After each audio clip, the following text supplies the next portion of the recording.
Monster of the Week. If this is the first time that you're watching this, wow, you've got a lot of stuff to catch up on, but that's okay. We'll do our best to help bring you up to speed. Basically, this is Buffy the college years with the serial numbers filed off and without Buffy as a main protagonist because our characters aren't quite that powerful yet. We have been playing in East Texas University, which is a Savage Worlds plot point setting. That's quite good, and I happen to have those books, and I love them, or I have those PDFs, to be technical. However, I'm not as much in love with the Savage Worlds system as PBTA or Apocalypse Engine games, and so we are using Monster of the Week. Monster of the Week comes from, published by Evil Hats, written... Evil, not plural. It's just one Evil Hat. It's just one hat. They share the hat. Written by Michael Sands. And I am super excited, guys, because Luke, one of our viewers who I've played with, good guy, really like Luke, he shared with me a little bit of preview that Michael Sands is working on some new investigative mystery stuff. He's working on, I don't know if it's going to be a full second edition, third edition, I'm not sure, but the rule set that he shared with us, Luke shared with us, which is in the cool Monster of the Week font. So I consider it official, especially because I happen to like it a lot. I'm thinking, Alex, you suggested maybe we go ahead and try this out instead of the rule set we've cooked up. Yeah, I think we can. I think we throw both out and just have the new one. Yeah, let's try that. I like that too. And he's working on it. He's working on a supplement that's going to have some mysteries in it, as well as that more weirdness expanded, and then some other alternate rules. So it's going to be an official supplement for the game. Thank you. I was really literally in the use of the word ignorant of what was going on. So yeah, more flexible investigations is what Michael Sands has created. And the short version is when you investigate a mystery with your particular techniques and skills, you still roll plus sharp. But instead of specific finite questions, 7 to 9, you can ask the keeper one general question. And the keeper will answer honestly with a reasonable detail. On a 10 plus, you also get a good detail, and you can follow up or ask a follow. Two general questions, or one specific question, and based on your investigating, you can get good detail on that. And when you advance the moves, you get an extra result, which allows you to ask an additional question. Of course. And then hunters have moves that grant different questions to ask instead of the usual list. And sure, those moves are still valuable. They now grant one of those special questions in addition to the questions granted by your investigate move result. So that's much more open-ended. And feel free to use the original investigate a mystery questions if they're applicable. Because I've done it before. I'll play non-PBTA games and I'll effectively read a situation and ask a question. This is stolen straight from Apocalypse World because I'm not terribly creative in coming up with new ideas that somebody else hasn't already used. So that is a bit of rules maintenance. We are currently in the end of the freshman year has ended for you guys, and we're in the summertime. And so several of Derek is a local, so it makes sense that he would still be in Pine Box. We established in last week's session that Ollie and Tip are currently renting a not great apartment in Pine Box. And, well, I mean, they would admit it's a not great apartment, but we all know it's a not great apartment. It's great. There's beer in the fridge. There is a bunch of Brazen Hussy. What else do you need? Well, it's true. There's 2 rooms. Yeah, 2 rooms. So anyway, yeah, there's lots of Brazen. This is one of the other things we introduced. Brazen Hussy is a microbrew here in Pine Box that a guy has opened up a couple of years, and it's just now opened up an actual bar. So rather than selling in local fast food or not fast, sorry, quickie marts and the like, there's actually a little pub that he has opened up, and that might be important later. And the guy who runs the place, his name is Jason. His last name is Miranda. He's actually the uncle of Matt Miranda, who went on the field trip with you guys. He was the video gamer guy who complained about not having Wi-Fi way out in the middle of nowhere. When he was told up front that you wouldn't have phone reception, he still was surprised by that. So, zoned in on certain things, not completely aware of other things. That's Matt. And Jason, Matt's uncle, is the guy that has the microbrew, the Brazen Hussy. So that's about all the preamble that we have. We now need to get to know what has been going on for several of our characters. So in last session, there was a bit of hullabaloo on the campus because it's mostly shut down. There are summer classes, but primarily large swaths of East Texas University, which, by the way, has a very observant set of viewers. And by observant, I mean everyone who paid attention has pointed out we're in East Texas, not West Texas. So I don't know. I'm terrible. That's all I can say. I got no defense because I said, hey, we've established that East Texas University is in West Texas, which we've never established is in East Texas. So East Texas University, part of the campus around the theater department, was being used for a local movie production. There's a film program on campus. And Dr. Felicia Stamps, one of the professors in the media studies area, she was directing the movie, which was, I had it written down, and now I gotta find because it's great. Do you remember the name of I think actually I have got it. Okay, just a minute, because it's the numbering is what I'm afraid I'm gonna get wrong. It is Dead Witch versus Rollerblade Slasher 6 is the movie that was being filmed on campus. And Tip, but mostly Ollie and Tekla, found out that there was actually a ghost that was trying to stop production. And they faced off a woman who had some crazy magic powers and defeated her. And she was arrested, and there was no mask for them to pull off. She did not say anything about would have gotten it away with it if not for you kids, because you guys are all college students, so that doesn't apply. So let's catch up with Derek. So we're in late summer. We're not far from your sophomore year starting up. I assume that Derek has been around Pine Box. I mean, you live in Pine Box.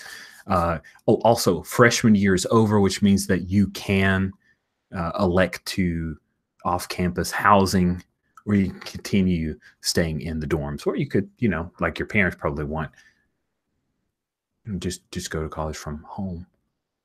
Your parents would probably want that a lot. Oh, you're muted. Hi. I initially intended to do the going home, and immediately got into arguments like, "Why aren't you going to church with us anymore?" Spending weird hours, doing a lot of stuff at night.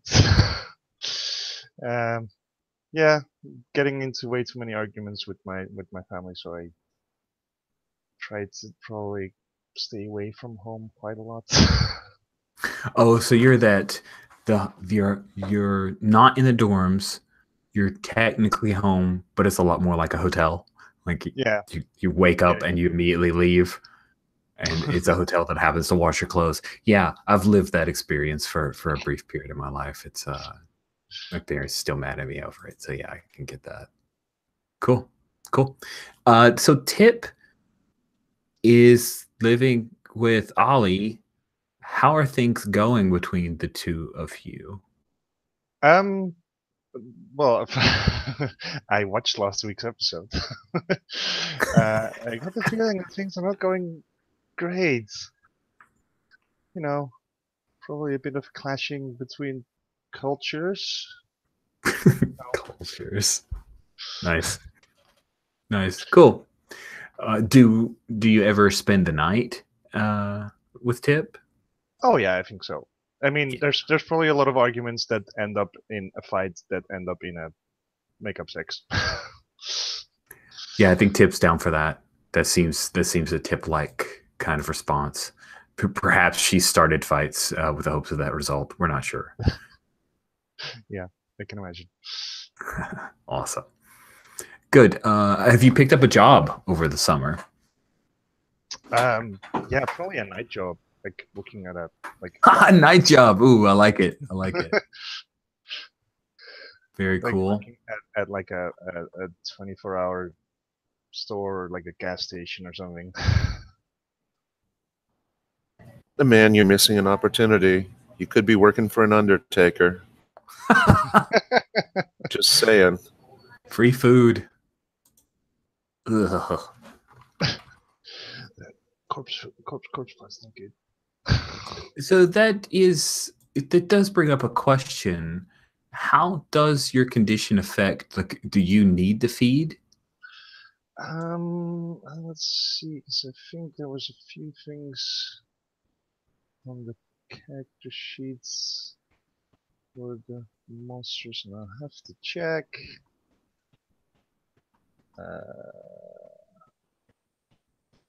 There's a move that if you I haven't only- taken it doesn't yet My- affect you. But My curse is vulnerability to holy stuff, and I only need to pick one curse, so I don't need to actually feed on. Well, that's good. That's a good thing to know. I'm actually happy about that, because that could get uncomfortable, I would imagine. Yeah, well, I think it's probably still one of those cravings, like all the other foods taste kind of bland and shit, but it's like I can get my hands on some blood. It's kind of nice. Like a nice Chianti. Ugh, Chianti. Ugh, I just realized I never put Tip's picture up in the NPC's note, so I'm just taking care of that right now. Cool. Good. Anything else of note that's happened over the summer for Derek that you need? Oh, and you got a new advance, right? So you advanced a couple of basic moves. Yes. Cool. Cool. Good. Anything else going on for? He's just slowly settling into actually like, okay, so apparently I am a vampire, and he, like, one of the things he probably still is doing with Tip as well is like, okay, so weird monsters now, and like trying to work through that together as well, but then often getting into arguments again because different monsters. This Why totally would you makes do sense. that? Well, why would you do that? so sort of a cross between being human and the things we do in the darkness. Not familiar with Things We Do in the Darkness, but Oh, Ian, please watch it. It's a New Zealand movie about a bunch of vampire housemates. okay. How do you pronounce the guy's name? Taika Waititi. Taiki Waititi. Yeah, he's the director of Thor Ragnarok. If you've seen that. Yeah. Korg, the stone guy. It is. He's director. It's a mockumentary, and it is Amazing. hilarious. By the way, there is a spin-off TV series called Yes. Paranormal. I've seen some of the first episode, and it is very good. Yeah, I'd heard about that coming. I didn't know that the episode was already out. Yeah, that sounds pretty great. Wellington Paranormal. Yeah. Taika Waititi is amazing. Thor Ragnarok is so much better than it has any right to be, being a third movie in a middling series that I enjoy, but it's like nothing other than Austin Ragnarok's amazing. Movies with Mikey episode on Thor Ragnarok's the best. Okay, thank you. Yeah, all right. Thank you very much, Jan. Now let's move on and let's learn about Earl. So Earl, you went out of town. You left Pinebox for at least a period of time, right? Yeah, no, I went home to Nacogdoches and was, working doing, just like landscaping with nephew or something, your cousin or something like that. The uncle that I'm doing some work. What? The uncle that I'm doing some work for, maybe? Yeah. Oh, that makes perfect sense. Yeah. So he has a pretty big landscaping, sort of general maintenance company in East Texas, which is not in West Texas. And yay, compass directions. It could be a name. The name of a famous person. It's West Texas, named after Daniel West. Or what if East Texas University is named after Daniel East and it happens to be in West Texas, which makes me right. Exactly. I think it should be that. It's in East Texas. I'm just a doof. But I'm just going to assume that by early summer that nothing had changed much in Jessica and Earl's attempt at a relationship, and so that there was a point when he went to visit in Houston and ran across because the head of the Interfaith Coalition for Metaphysical Studies, the Reverend Larissa Brown, MDiv, PhD, is actually a friend of Jessica's parents because of academic circles. And she realized after hearing about his YouTube channel and whatever that he actually kind of had a clue, and gradually recruited him into this organization, the ICMS. And now he's probably getting a slight stipend to be on call with an organization that is, let's say, broad but not very deep.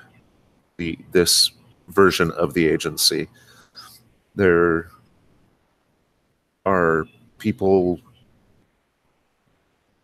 from all over of various religions and denominations that are aware of the supernatural and that are sort of, most of them think they're just studying it, but there's an inner core that sometimes takes action. So Earl now has a bunch of really, really, really interested but not necessarily particularly trained people that he can call on. And it's very broad, lots and lots of offices, meaning, churches and synagogues and mosques. And I like that it's an interfaith, which means that churches, synagogues, mosques, exactly like you said, there's a lot of opportunities there for crossover. And that's cool.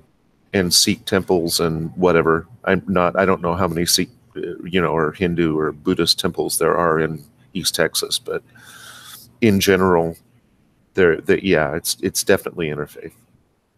Very cool.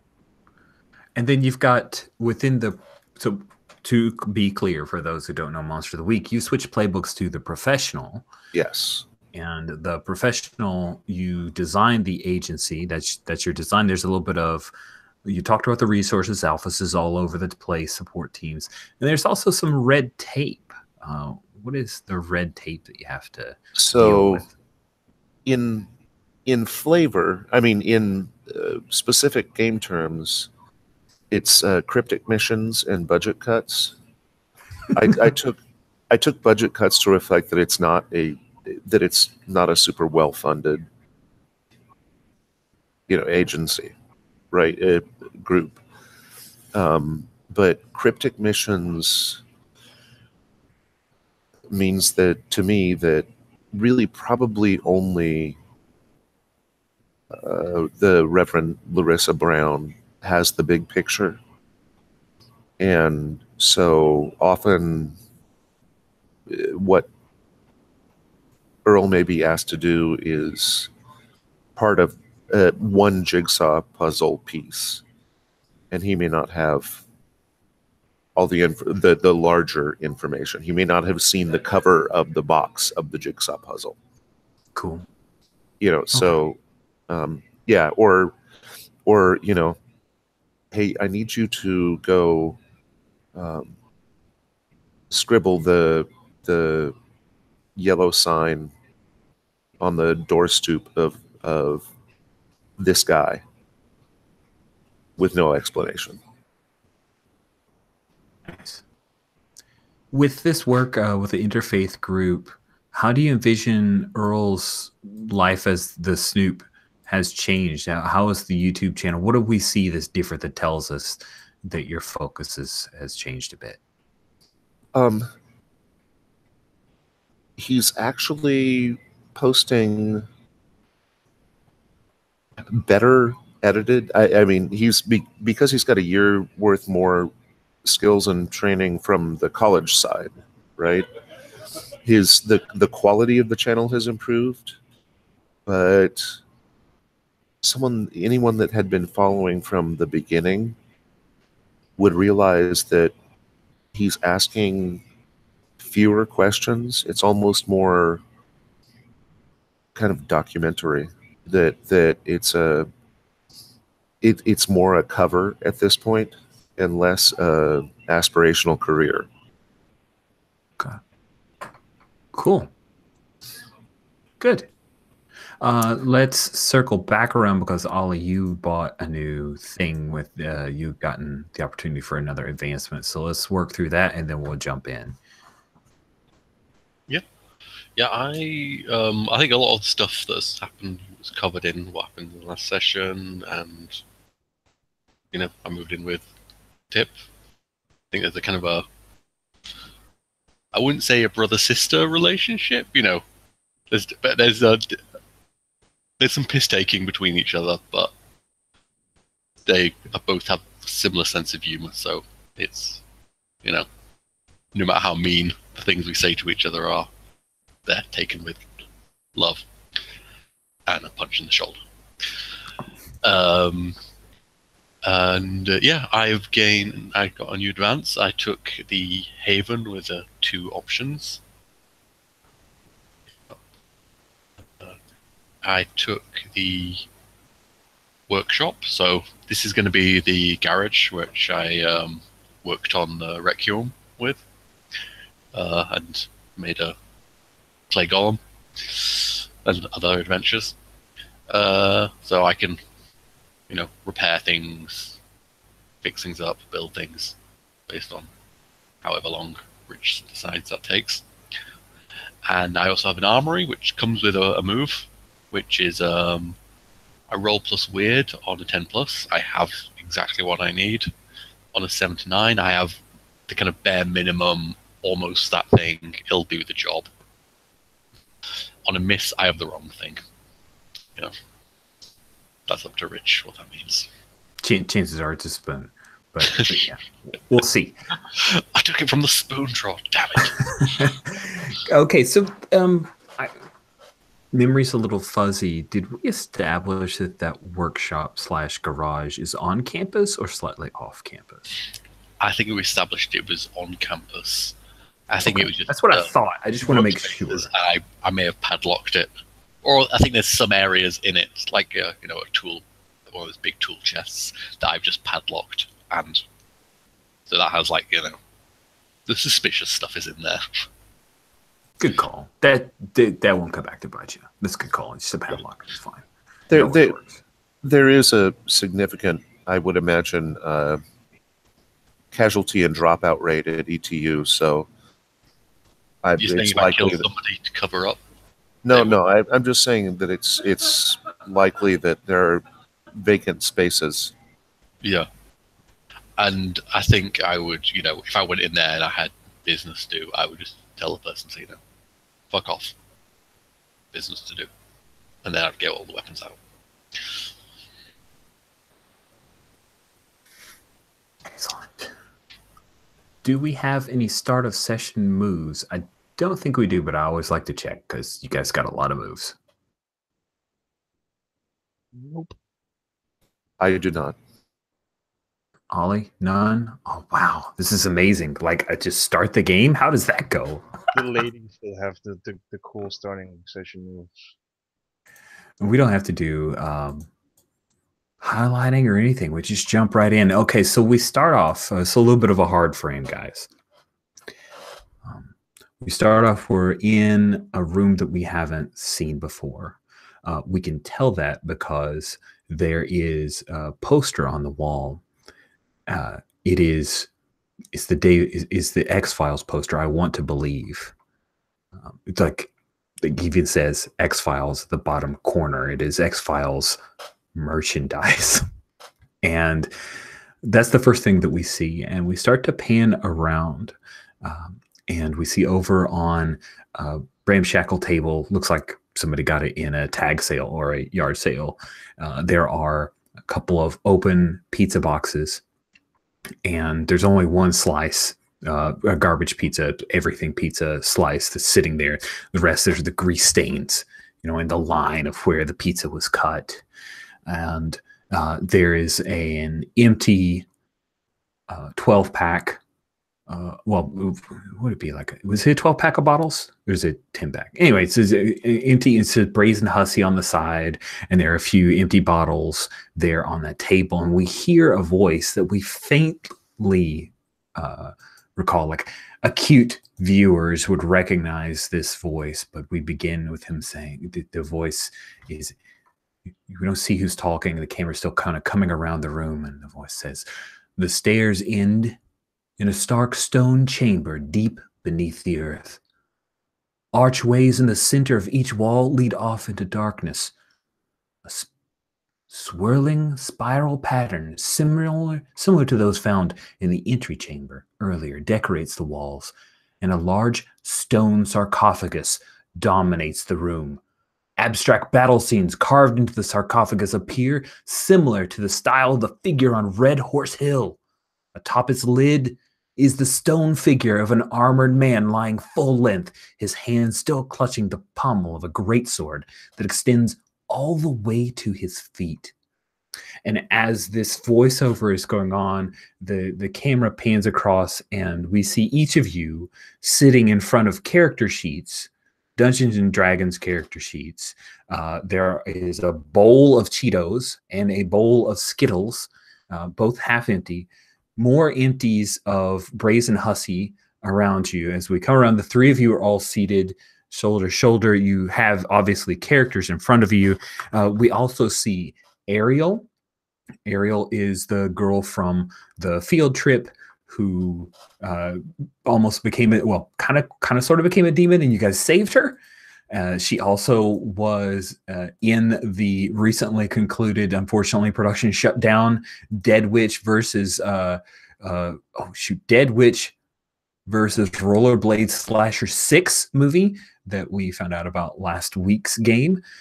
And so Ariel was involved in that. And sitting right beside her, both of them have hands on the table. Holding hands is Kyle Lawless, who is the nature lover who still has, it's like a couple of old, like yellowish where the bruises were from where he was choked but not killed. And you guys saved his life in the field trip as well. And then we finally come around to none other than Matt Miranda, the video gamer nerd, as we're obviously in his, I'm not sure if it's like a basement. It has to be a basement. It has to be a basement.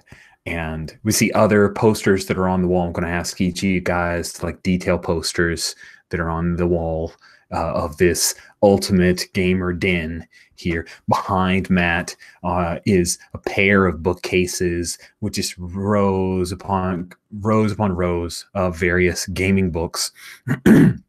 And he is running a module known as the Standing Stone, which is a D&D module. So I'm curious, Earl, what is your general, like when the camera panned across, what was your level of engagement and enjoyment in this current game of Dungeons and Dragons? Like, were you dragged into it? What can we tell about you and this play right now?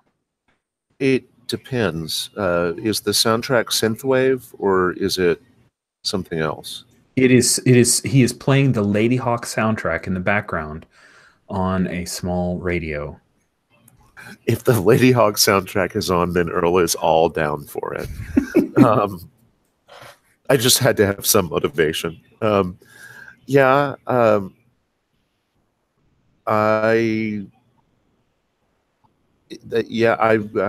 don't go half in on things like this. So yeah, I'm here for it. I don't think Earl's played a lot of D&D, but he probably, a couple times, because he was kind of a bridge guy in high school, right?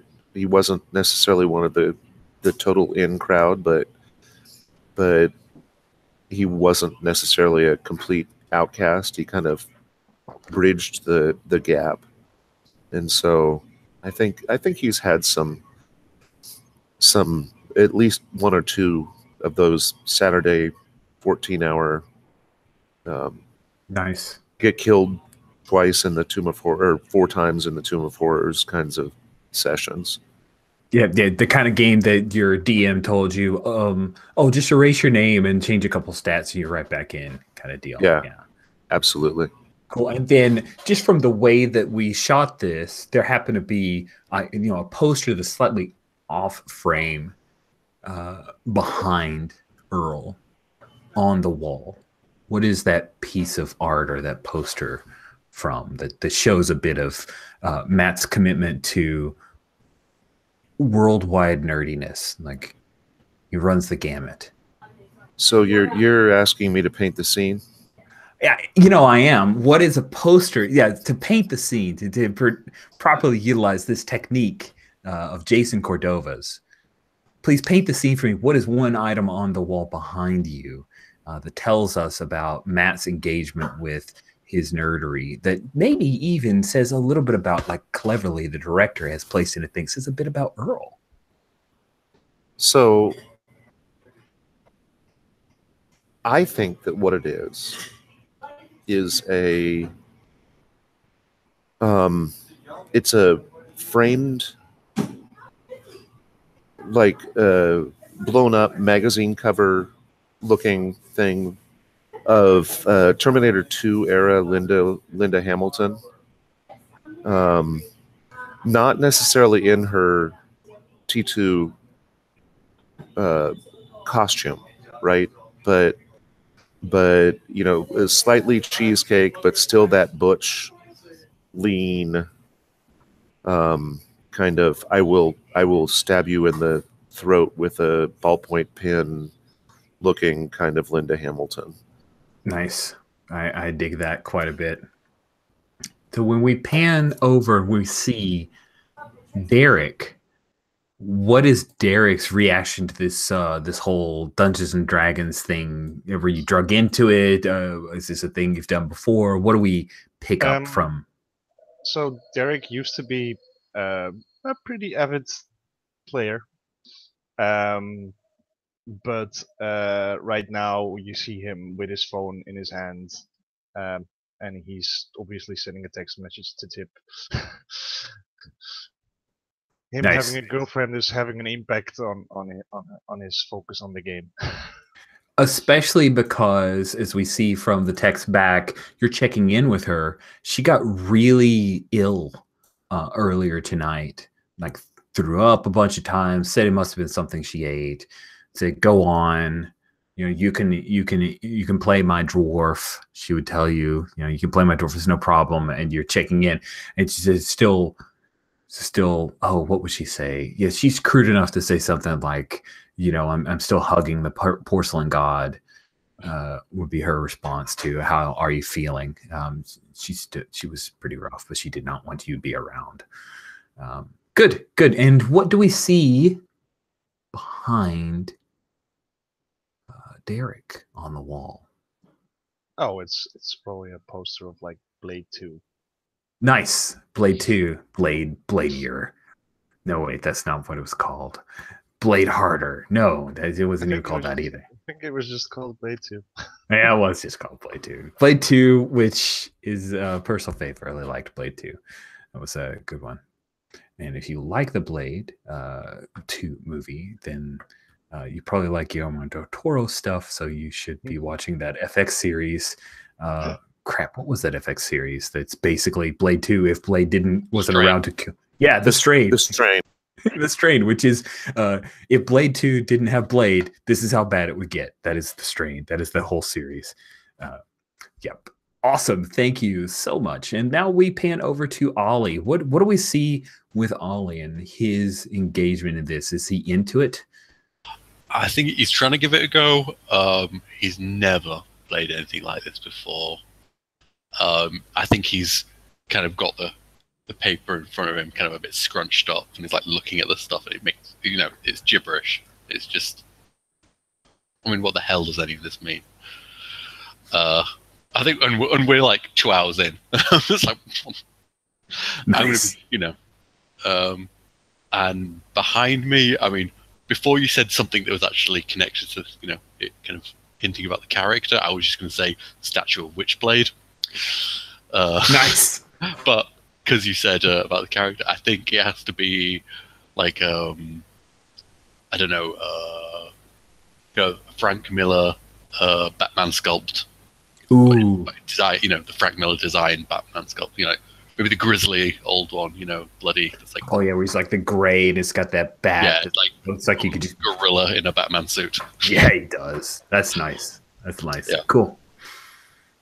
So we go through, and Ariel screams out, like, "Let's roll for initiative!" And a quick combat comes out, and all of a sudden, of course, like, this is the television version of Dungeons and Dragons, so we have to have miniatures. There's no theater of the mind here.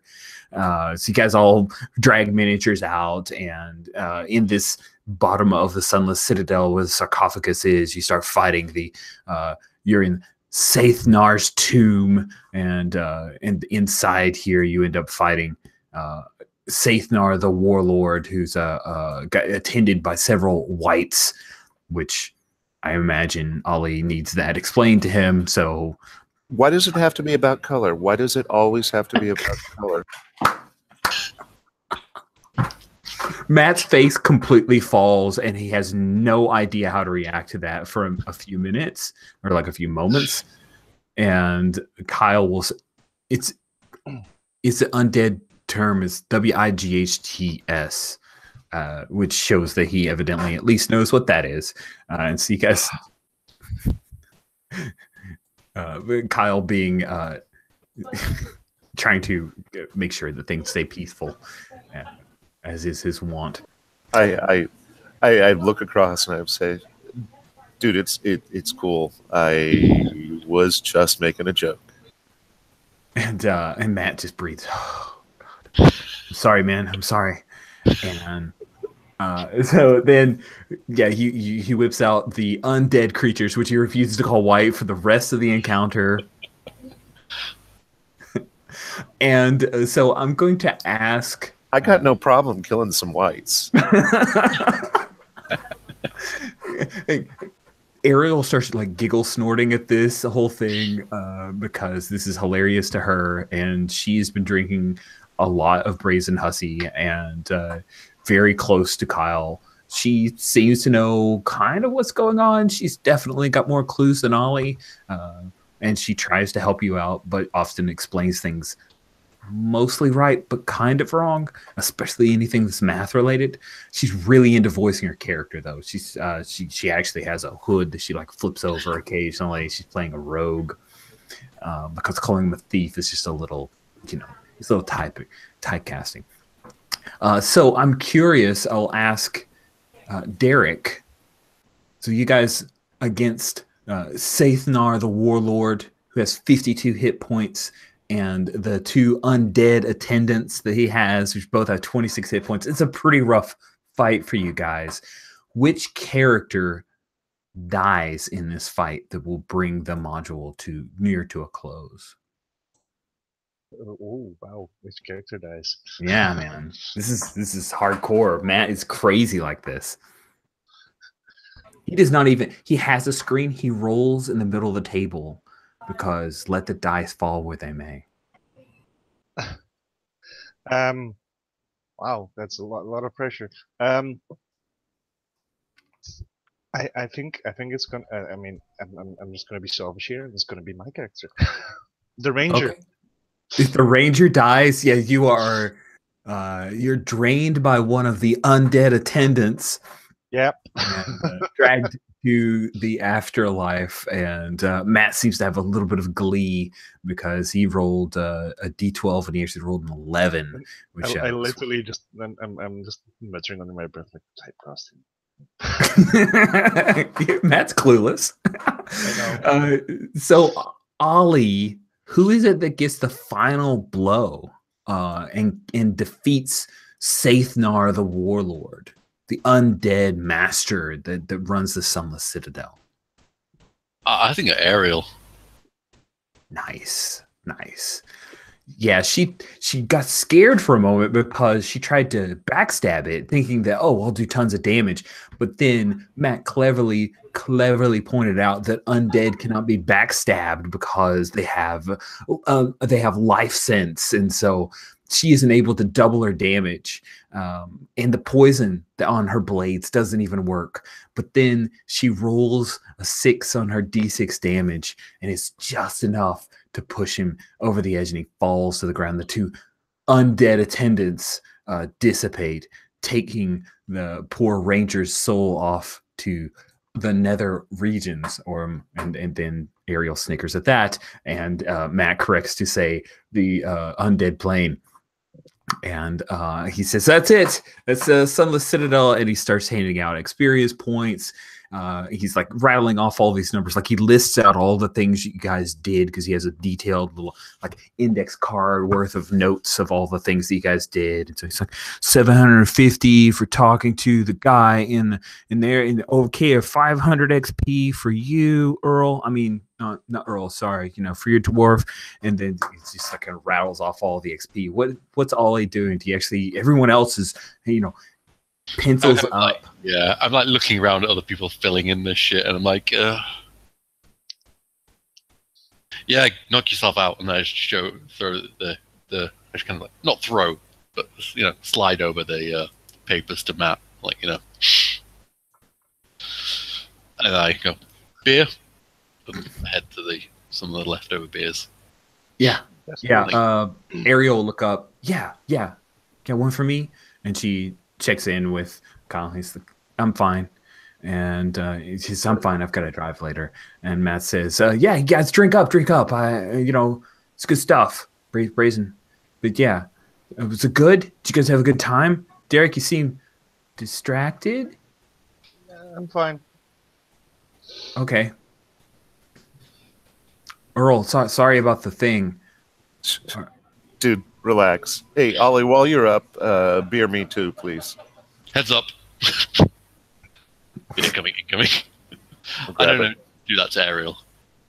Ariel would totally miss. She would duck. Like, slam into the bookcase worth of stuff, and there would be sadness. But yeah, Earl catch the beer, and cool. So as you guys are drinking the beer, chatting about the game, Matt points out, oh, so see, the experience points is this, and he pulls out and he shows you a table. Oh, what class did you end up playing, Ollie, for your character? I went wizard, and I got, and it was totally over my head. So he starts showing you the XP table for a magic user because he runs an older school. So yeah, and beer back. So he starts showing you the table, and Ariel stands up and says, "Hey, the bathroom's through there." And Matt says, yes, it's through there. And she rushes off around the table and makes her way to the bathroom. And within seconds, you hear something that you left your apartment as she gets very, very sick. What do you do? Well, that's fun. Kyle's like, oh, she usually does better with alcohol. Sorry, guys. And he gets up and he'll head towards the bathroom, very slow steps. Hey, by the way, speaking of people being ill, did we ever establish whether like the whole third floor of the freshman dorm died?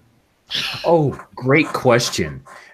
So what we didn't establish if the third floor died. What we established was the semester ended and a lot of them went home.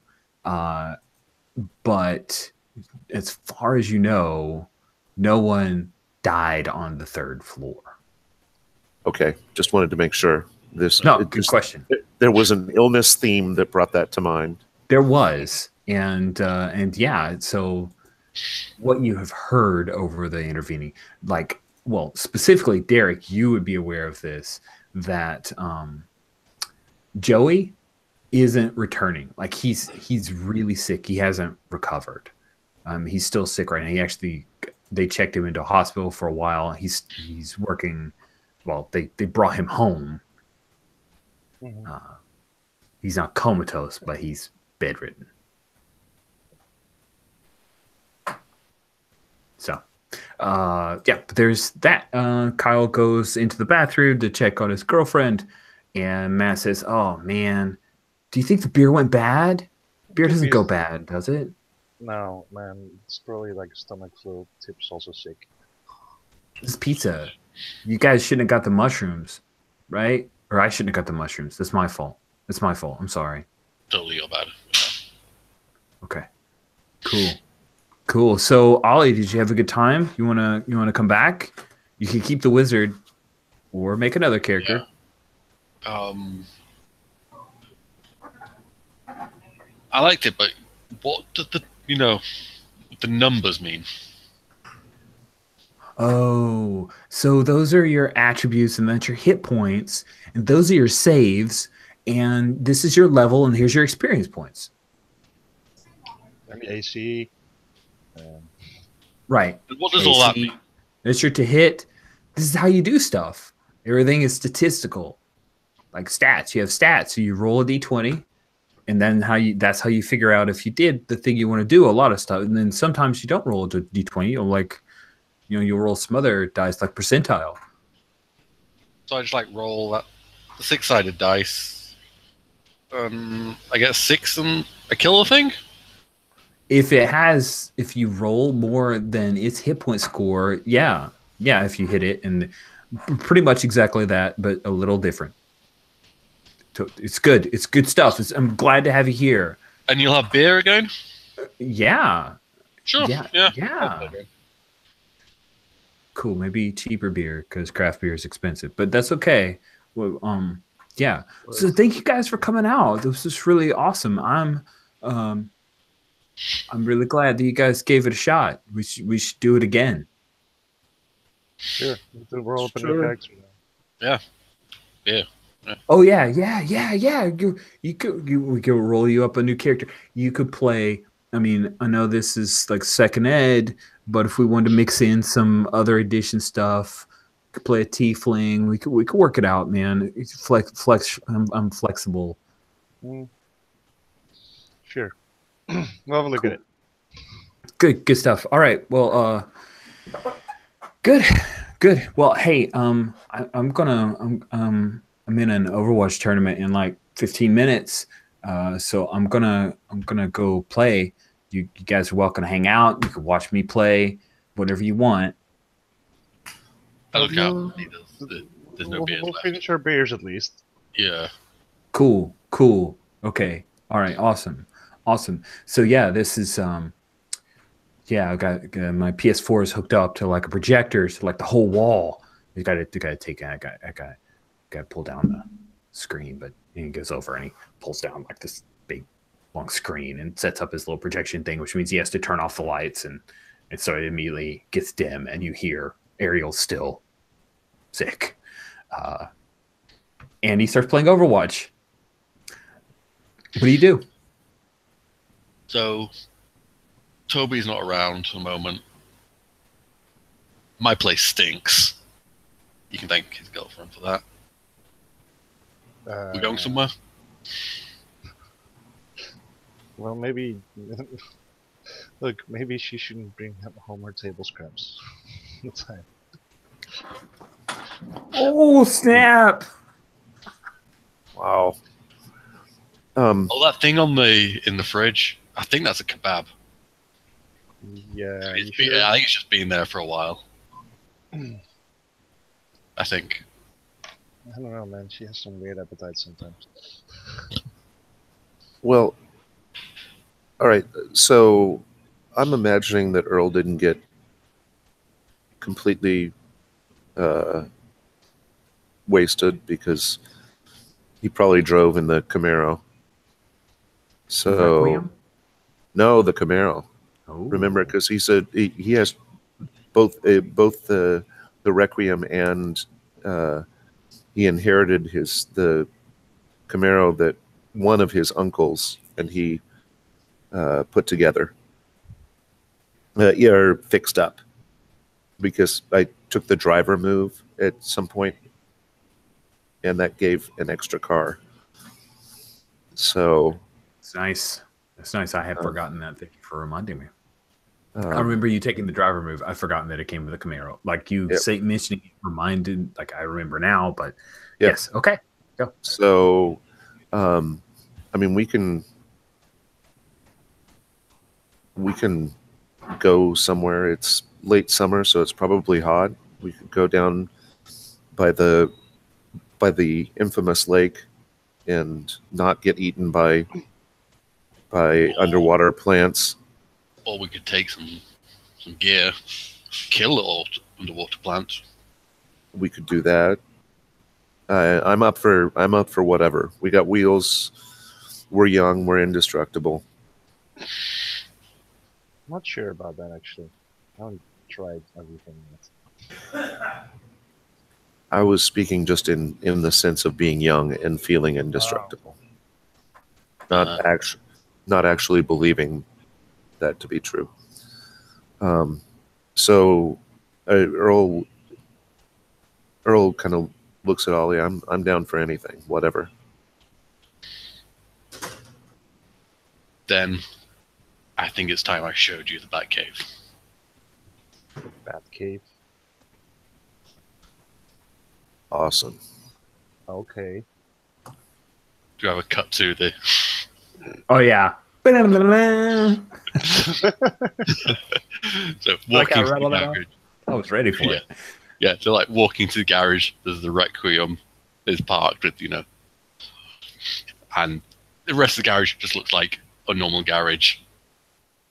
But I get out a key and unlock it on this big, one's tool boxing on wheels. It's got what would it be called? The thing you kind of slide, like the thing that covers fronts of shops. Mm. Kind of drags it up over to reveal the tools, and I pull out drawers and just like check it out. I've been preparing. Like And nodding and going like, "Oh, this is pretty cool." And then suddenly you pull open the drawer with crosses, like, "Oh, for come on, crosses, stakes. Wooden stakes. Yeah. Yeah, I've like categorized it by things I've learned about and weaknesses, and everything's really crude. And I mean, it's like it's solid. It's not going to break, but I've not bothered with any kind of making it pretty. I want something silver to stab things with. I've just sharpened a metal pole and dipped it in silver. Chair leg sharpened. That's a stake. And then we look over in the corner, and there's a chair with 3 legs, just kind of leaning against the wall. Yeah. There's a lot of things that are just like duct taped for grips on handles, but I'm obviously really proud of it. I mean, what do you think? I mean, Not a I've fan of obviously the not got, crossbow. you know, weapons for everything, but I think I've covered the basics. Looks like you have, man. And I kind of look around to see if there's like a wall with a corkboard and like pictures with string connecting things, the classic conspiracy board. And since I don't see that, I'm just like, okay, wow. I think you might know. I think I'd think if there might be something where I've like just cut, like the notches in the bed, but for kills, it's like somewhere. I don't know what it would be on. You have like a cool helmet. Just like slashes on the side of a helmet. It's college. They do that thing. Sorry. It's actually one of those beer hat helmets, right? It's got the... Well, this is like in a big wooden work table, and it's just got little cuts along it. I don't know how far it would have got. I think I've been out a few times to do some stuff alone. But yeah. Yeah, I'll probably actually go like. Wait, how many is that? Well, that was and I kind of start recounting adventures that we've had, Yeah. and yeah, that was the undead, the white. That's yeah. So yeah. That's that's pretty impressive, Ollie. You've done a lot of preparation. You're taking this shit very seriously. Yeah, I'm prepared. Cars, workshops. Requiem. That's what I think. Earl, your phone buzzes. Somebody just sent you a text. I will pull my phone out of my pocket and look at the text message. Cool. It's Matt Miranda. I assume you have him in your contacts because why wouldn't you? And he's so excited about sharing his contacts. It says, "Hey, can you call me real quick?" It actually says, "Hey, can you call me real quick?" Yes, and I do. Hey, sorry to bother you, Earl. And sorry about the thing earlier. So Ariel's gone home, which is good. And she left a mess, but that's fine. I don't mind. But like, I guess I just got a call from my uncle. And did you guys get sick? Not yet. Okay, good. What- So, What did he say, your uncle? so yeah, my Uncle Jason, Miranda, he runs Brazen Hussy. Like Yeah. that's his. Yeah. I got it. Oh. So he said, he's going through a divorce, and he said that his ex-wife, like flipped out on him, and then and then she just showed up and said there was a curse on the brewery. And I thought that was something I should tell you about because you know about this stuff. Huh. Well, all right. Is he there at the brewery, or? Yeah. He's afraid the cops are gonna come because there's some other people who have gotten sick. All right. I guess we'll get in the Batmobile. All right. Seriously? That's cool. All right, Matt. We'll cover it. Hey, thanks, man. I'm sure my uncle will pay you, but you know, he probably would rather pay you in beer, but you probably don't want that. But he has money too. Cool. All right. Thanks for calling.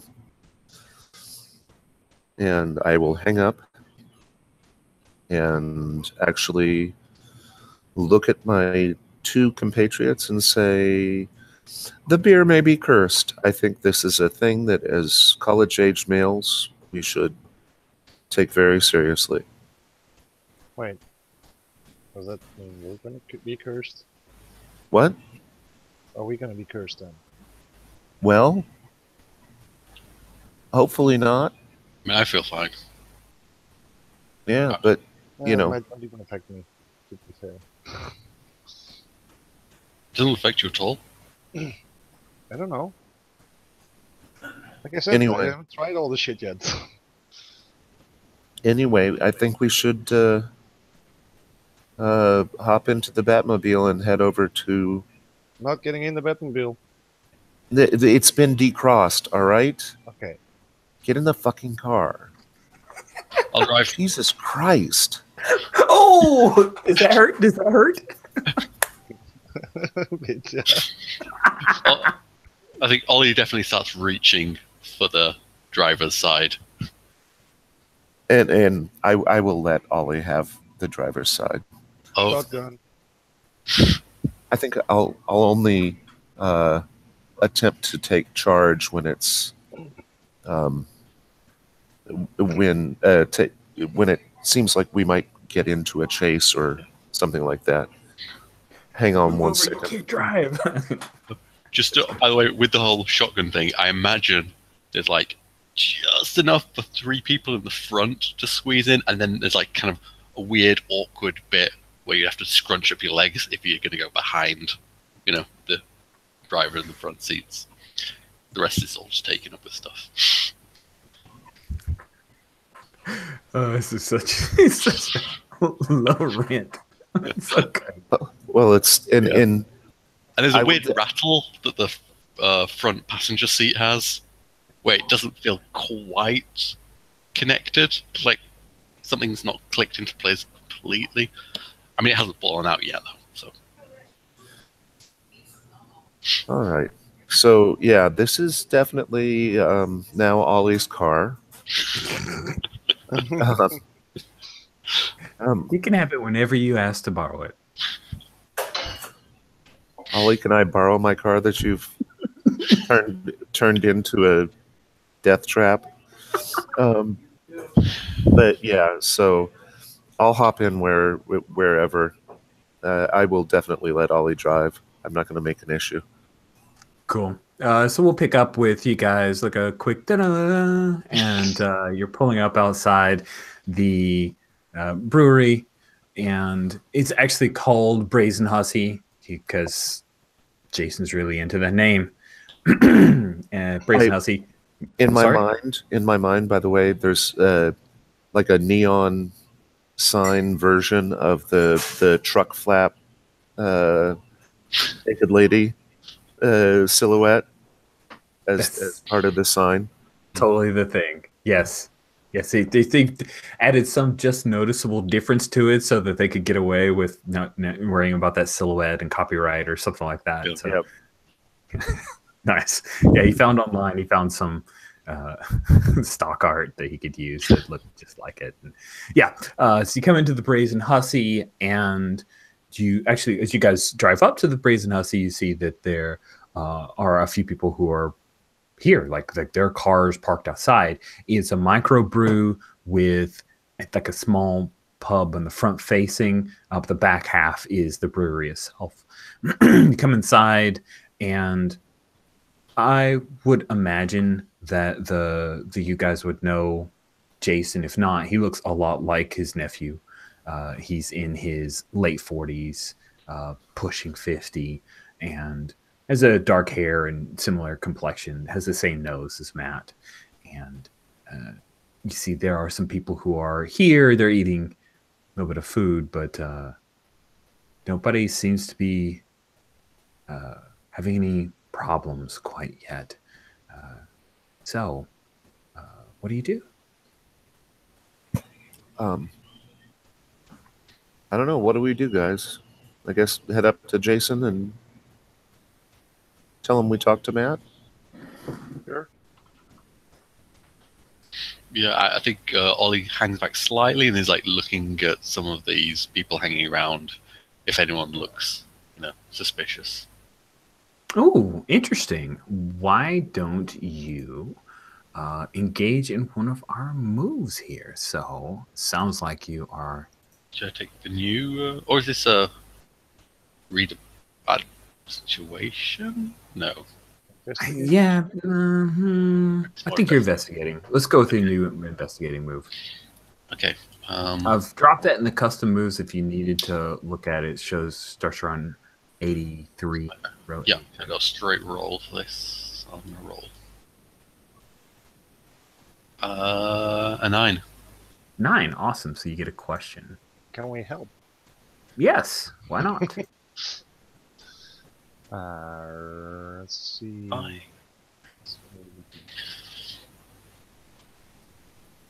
Because I'm just trying to see what's going on. You can point out that guy looks shifty. I rolled a 10. Nice. So you helped good.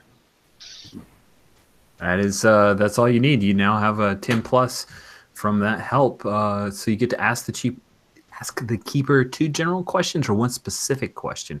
Based on how you're investigating, they'll tell you honestly and with good detail what you discover. Does anyone in this room look suspicious?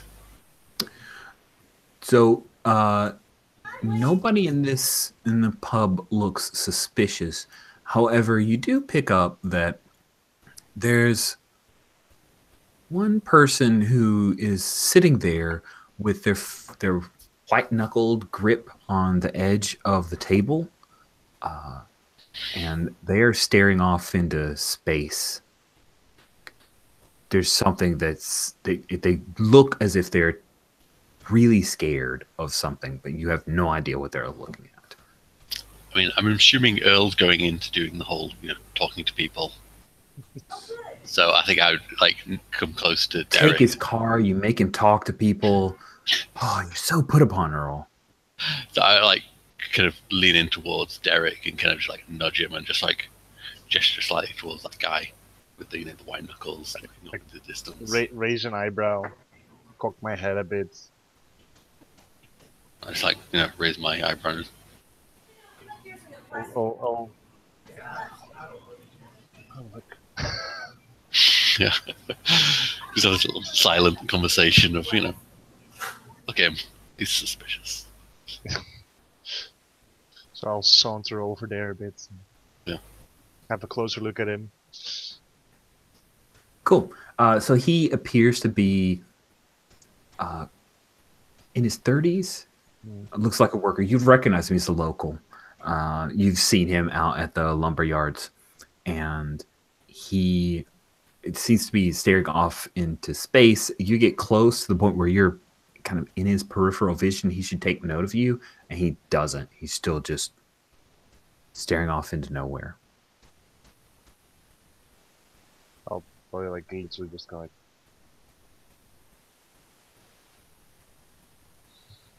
No reaction whatsoever.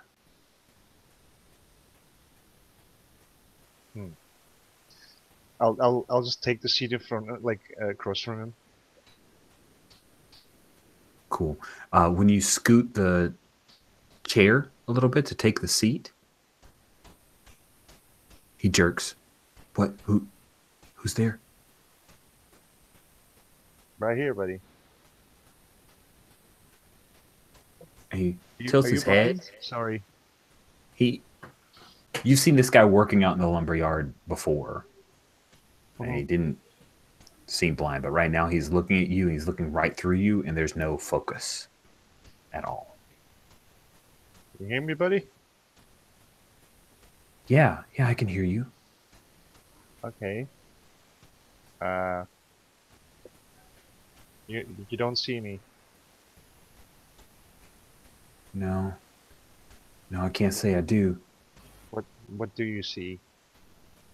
I don't see nothing. You're blind. I just got a headache. Are you sure? I'm not blind. It's just How my many eyes hurt. fingers? How many fingers am I holding up?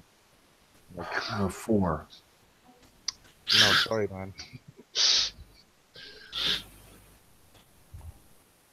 I'll actually like. I'm assuming he has a drink in front of him.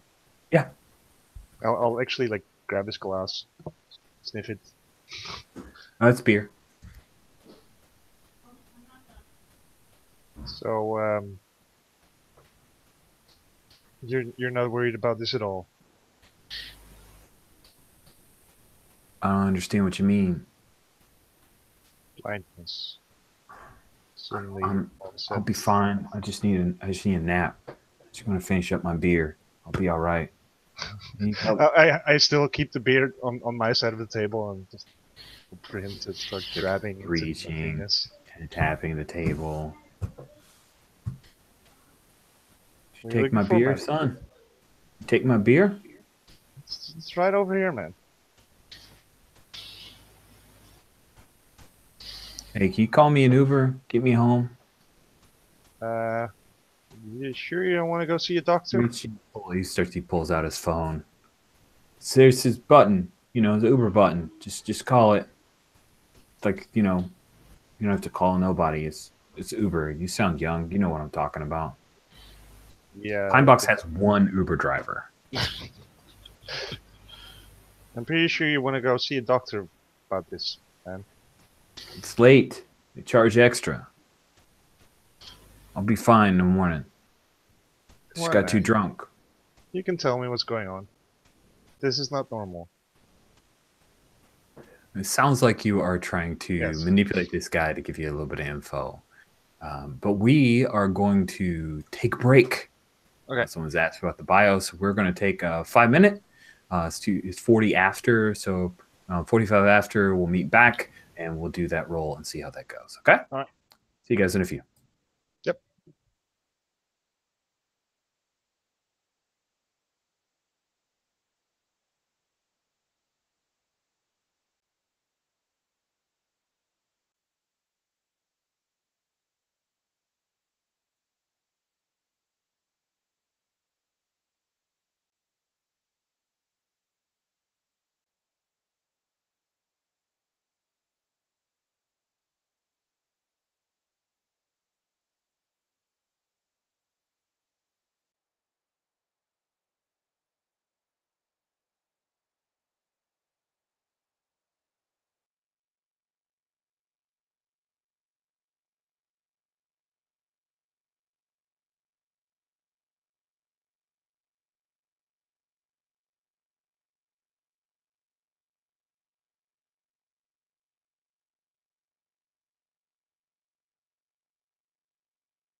So I took my son this past week.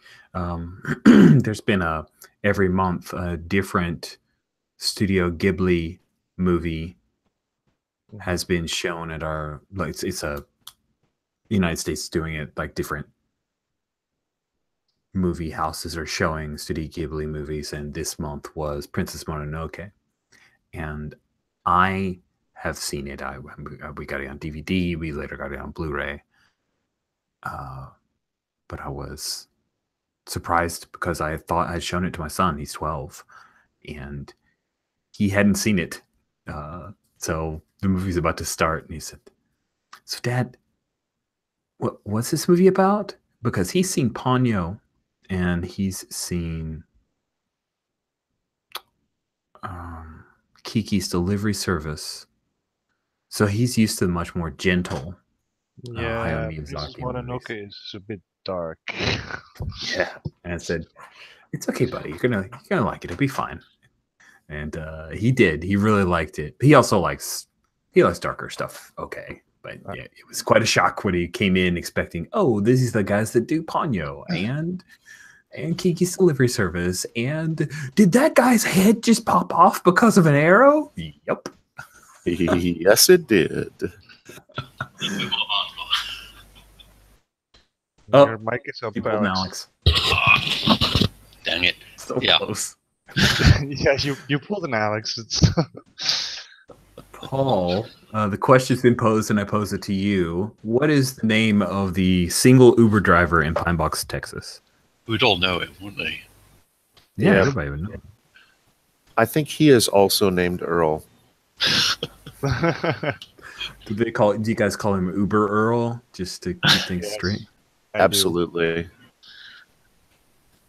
That there's And you Earl. guys- That there's Uber Earl. Do you guys have a shtick, when you meet each other, "Hi, Earl." "Well, hello, Earl." And so on. Yeah. The hilarity.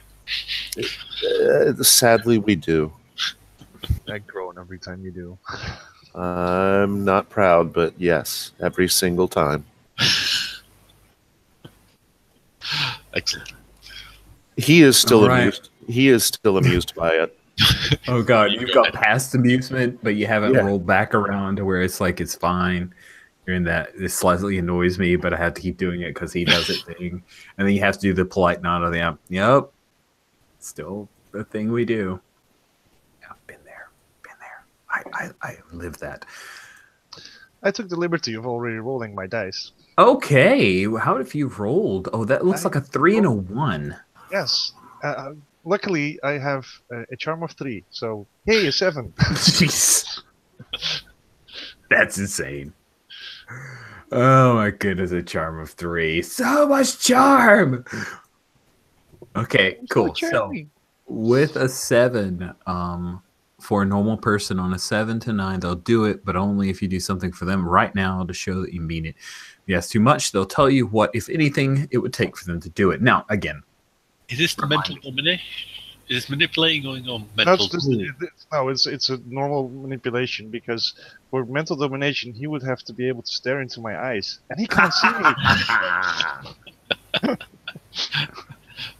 I'm immune to your wiles, Derek Jones vampire. Well, it says when you gaze into a normal human's eyes. Oh yes, but I think that, Yeah, that it's sort of implied that they have to stare back. Nice. Oh man. New notes for the interfaith missionary there. Absolutely. The reports that are sent in comment cards at the local church, you just put it in the envelope and put it in the offering plate, and somehow it gets back to Doctor. Look, man, don't make me look into Dr. your eyes Lewis and make Brown. you write something dumb on your sheet. What was it that you were asking him about? I just wanted to know what's going on with him because he seems very cool for someone who just lost their eyesight and he's just going it'll pass.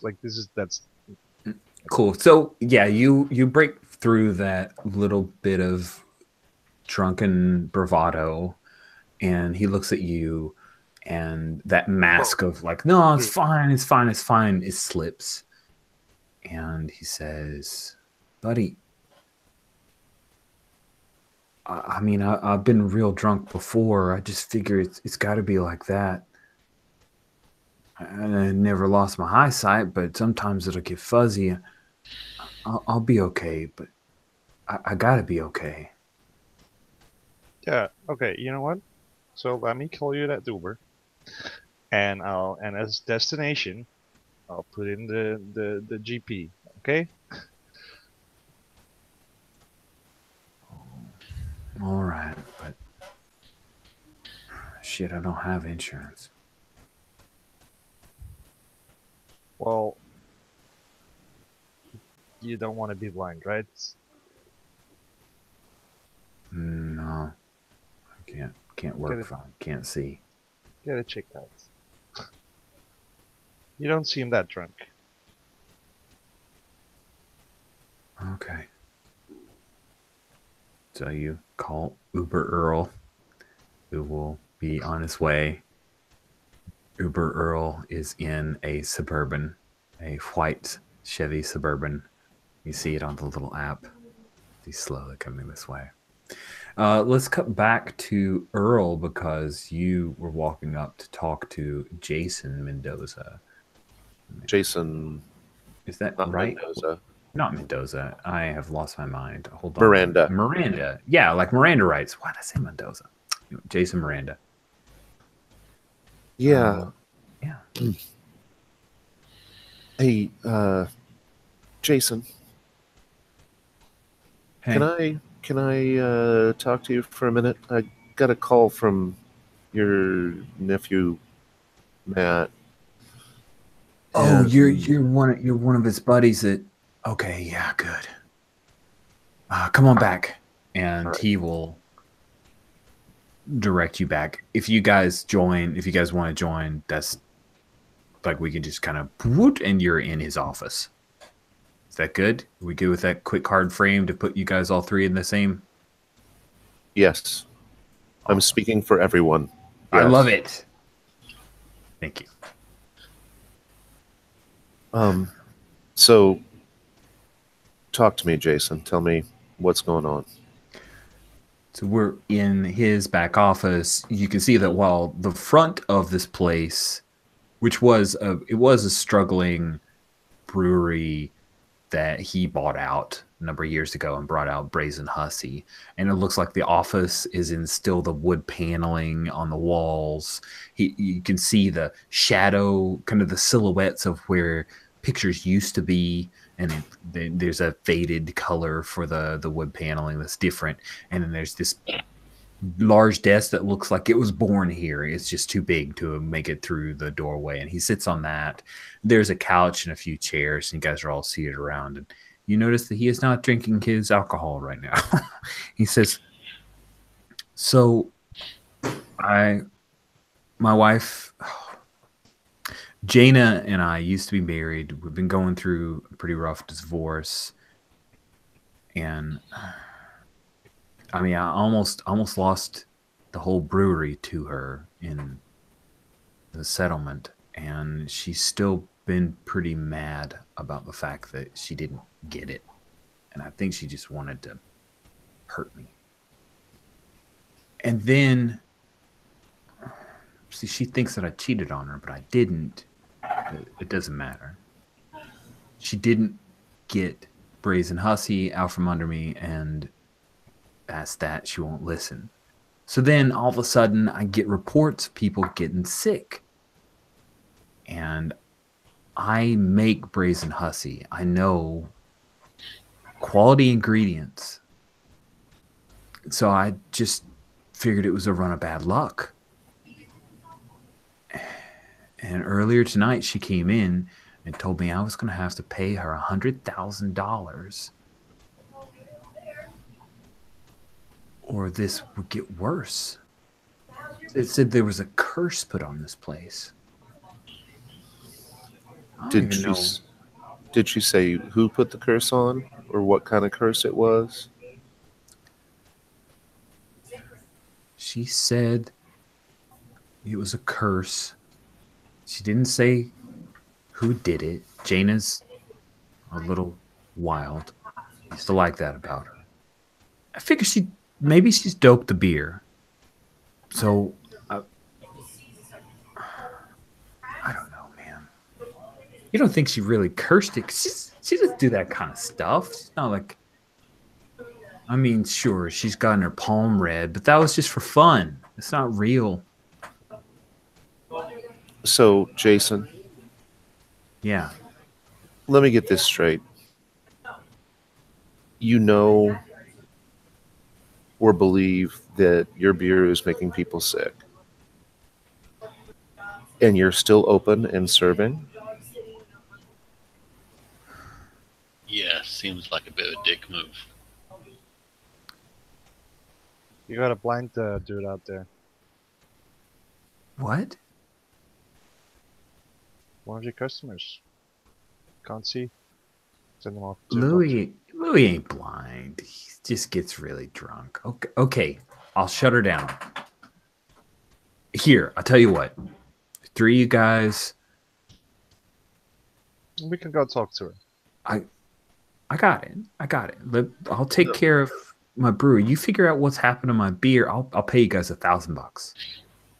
So, give us access to the actual brewery part of your brew pub. Does she have access to And it? Spare keys.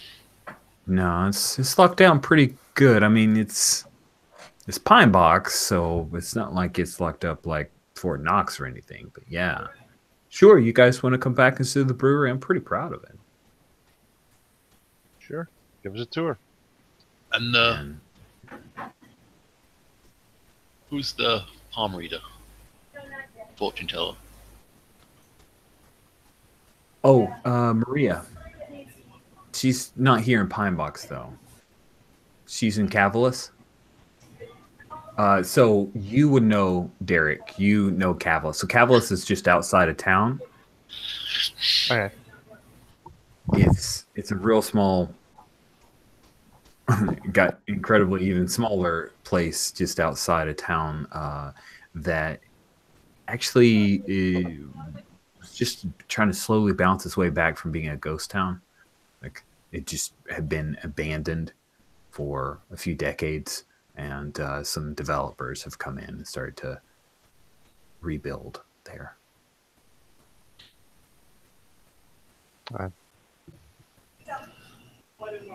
all right, so let us into the brewery, then go kick everybody out of the pub.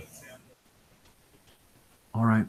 Don't serve or distribute until we tell you. Yeah, you're right. And I'll assume you guys have switched names. So you're right, Earl. You're right. Okay. Yeah. And so he goes out and shuts it down and helps Louis out to the Uber Earl and take him to the hospital, and he kicks everybody else out, and they'll come back and start to give you guys a tour of the brewery. It's it's a microbrewery. I will leave this to Jan, who knows a great deal more about these things than I. What are the things that we would see in a little micro pub? Mashing tub. The fermenting fats. Like pipes to run the beer through from one to the other. Bottling machine probably at the end. Nice. And it's all pretty shiny. Like this is stuff he got. Some of it he reconditioned, a lot of it he bought new, constructed himself. He seems to take a great deal of pride in what work he's done. It's here all to try to NX. get this thing going. Yeah. I, by the way, am going to I'm going to pull out a piece of equipment I've had since the beginning of this game and have never used. Oh yes, 17 sessions of waiting for this piece of equipment to be used. The EMF detector is coming out. The Ghostbusters style EMF detector that will react to the electromagnetic signatures of the paranormal by making like Geiger counter Man, that's unbelievable. That was maybe too deep a cut, but that's fine. So it's coming out. Nice. Cool. I think that will give you a +1 ongoing while investigating things that it's built to do. So why don't you I would like to roll to- investigate a mystery, sir. do it? First, I have to remember what my sharp is. It is 1. So I am rolling +2. Cool. I'm now listening to Unbelievable by MF. I get it. That makes an 11. Wow. So That is amazing. I would like to ask one specific question. Okay.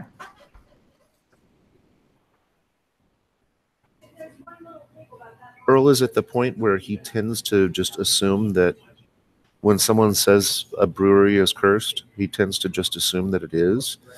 So I'm not going to ask the general, is this cursed? I'm going to ask, what is the nature of the curse upon this brewery? The nature of the curse placed upon this brewery is that a bruja or a witch has cursed it. And that anyone who drinks more than 3 beers will start to feel its effects.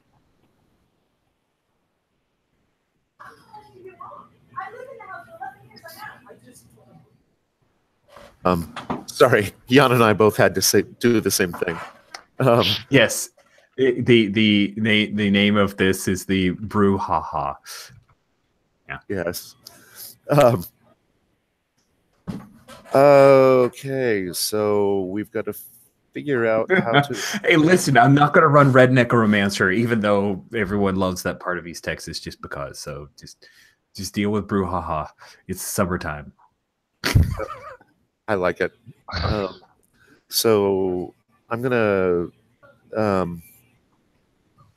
knowing that it's a bruja curse,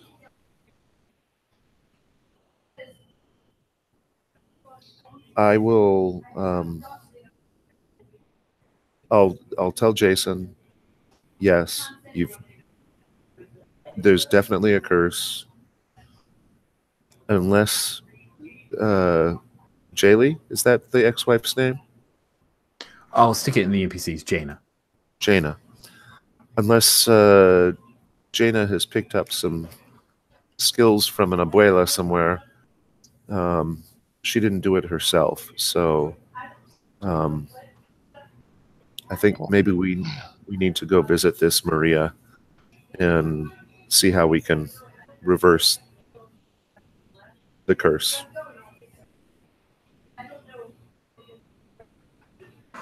Thank you. Wow, I can't believe I kept.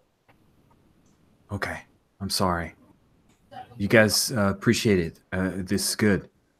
Free. Hey, once you fixed it, free beer For life? for life. If you can save my business, yeah, man. Ooh. Oh, done. That'll motivate Ollie for sure. Did I hear free beer? Yes, exactly. Okay, yeah. We're all on board, man. That's Yeah. fine. So, does this Maria, does she have like a storefront in wherever? Well, she stays at the Sunlight Hotel. She's the only resident. She kind of took it over. She's got a Weird. little area set up for her fortune telling and stuff like that. Sunlight? All right. Well, I have boys, a what do you bad feeling say? about this. Of course. Sunlight. Boys, what do you say? Shall we head to the Batmobile? Is that really what we're going to call it now? Because It's just a shtick for this particular episode, since it's just an ongoing joke from the whole Batcave comment. And actually, Earl actually says that, like including the episode part. Yeah. Yes. I hate you guys. As I walk past Derek, I kind of just like pat him gently on the back and like, us two. But I say it with a grin. Cavalis is just outside of Pine Box. It's another one-horse town, but even less of a horse because it's been a ghost town for over 10 years. And you can see as you're coming towards Cavalis, of course, there's a Cavalis sign, as you're now entering Cavalis. And you can see there are a few of those signs that developers put up, right? And there's a bunch of the tilled ground and large construction equipment, large bulldozer, the steamroller, I believe, and the like. And before long, you guys pull up to the outside of Sunlight Hotel. Sunlight Hotel is a 2-floor place. It was built maybe early 1900s. So there's a lot of beauty in the construction, although it has fallen into a great deal of disrepair. Was a wooden construction, so you could see that the faded paint and the like. And then there is a little lit area. No signs up that are currently lit, but you can see that there's a neon sign, fortune telling, and there are a pair of curtains that are pulled back, and you see there's a white tablecloth table with a little crystal ball in the front, but there's nobody in that room right now as you guys pull up and park. It's deadly quiet here as the three of you pull up. What do you do? We should go in hard. Hard and fast. I guess. What? I mean, We don't know for sure that this is the woman that did it. Are we going to start with property damage and then move on from there? Hang on. Well, hasn't that been our MO? what if I pick the lock? We sneak in. What With if we weapons, of course. What if we knock real hard first and see if she comes to the door? Okay, sure. We'll use the vampire. But power. if she starts throwing spells at us, I blame you. It will be your fault. I'm taking Of my course. gun. Oh, and actually probably Earl has a gun now too. Because Oh. the I still don't. professional thing. Yeah, that's very professional of you. So yeah, I'll figure out what it is later, but it's a I didn't like bring to- my hockey stick, guys. what? I didn't bring my hockey stick. Well, that's okay. You've always got your teeth. And True. I imagine that because Earl is something of a romantic and a Texas native, I imagine he's actually got a revolver. It's like a Smith and Wesson. Smith and a peacemaker, right? So Proper cowboy gun. yeah, exactly. And Nice. by the way, last Friday was National Cowboy Day. Anyway. I forgot to celebrate. So mine's tucked in the, in the back of my pants, right?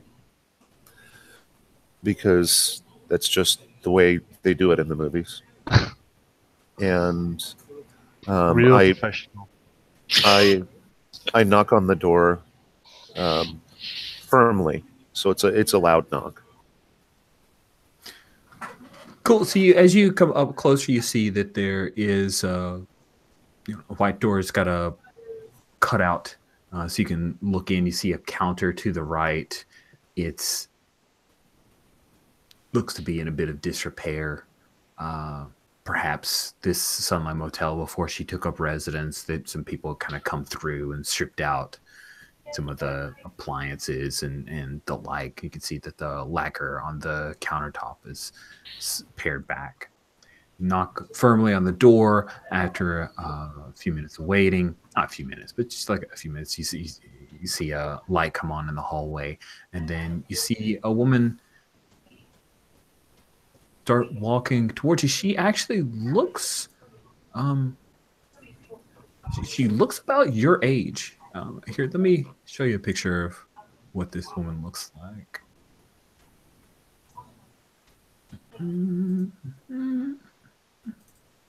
Cool. See her? Yeah. She's cute. Yeah, she's cute. She's looks like she's at most in her 20s. And she offers you guys a smile and comes up and opens the door. It opens inward, right? It's a place of business. Of course, doors like that. Yeah, heard car pull up. You guys need something? You run out of gas or something? Or No. You, Maria? yeah, I'm Maria. Oh, are you here for? I'm not actually open. But if you came all this way, I could read your palms if you want. I think Ollie was not expecting this, kind of, so he's a little bit like.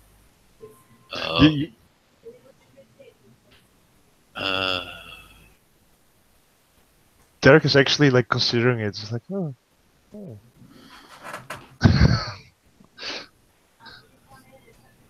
Ms. Maria,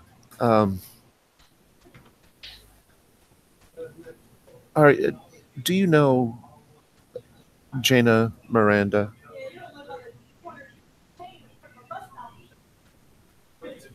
That name sounds familiar.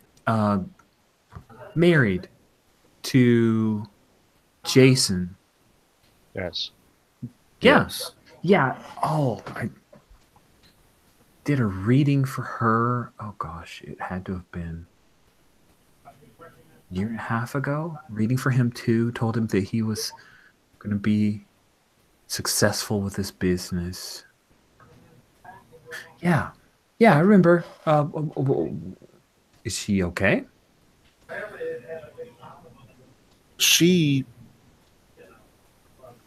They're going through a rough patch. Well, more than a rough patch. And she says that she's had a bruja curse put on the brewery. What? Did I?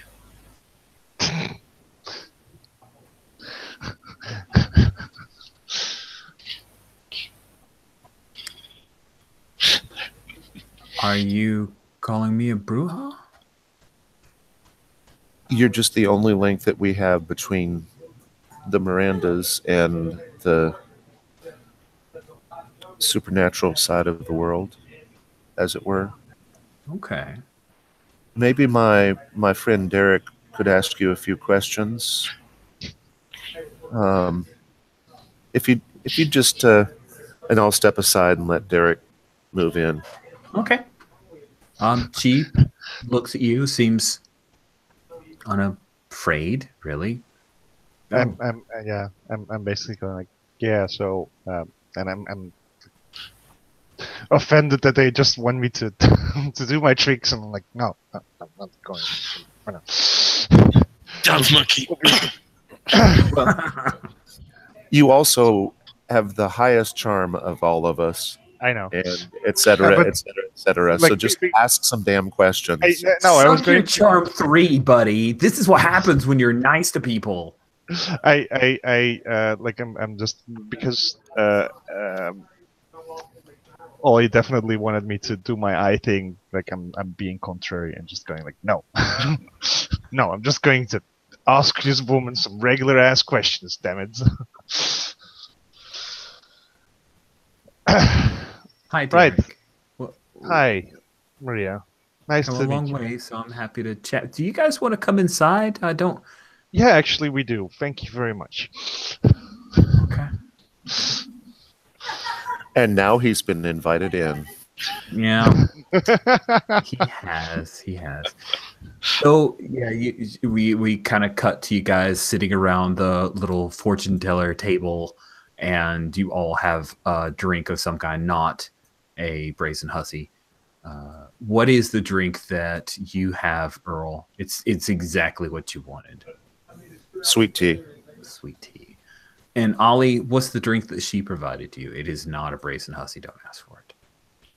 I imagine she's sweet teas all around. Sweet teas all around. Derek, any Yeah. opposition? Yeah, okay. No, sweet tea is fine.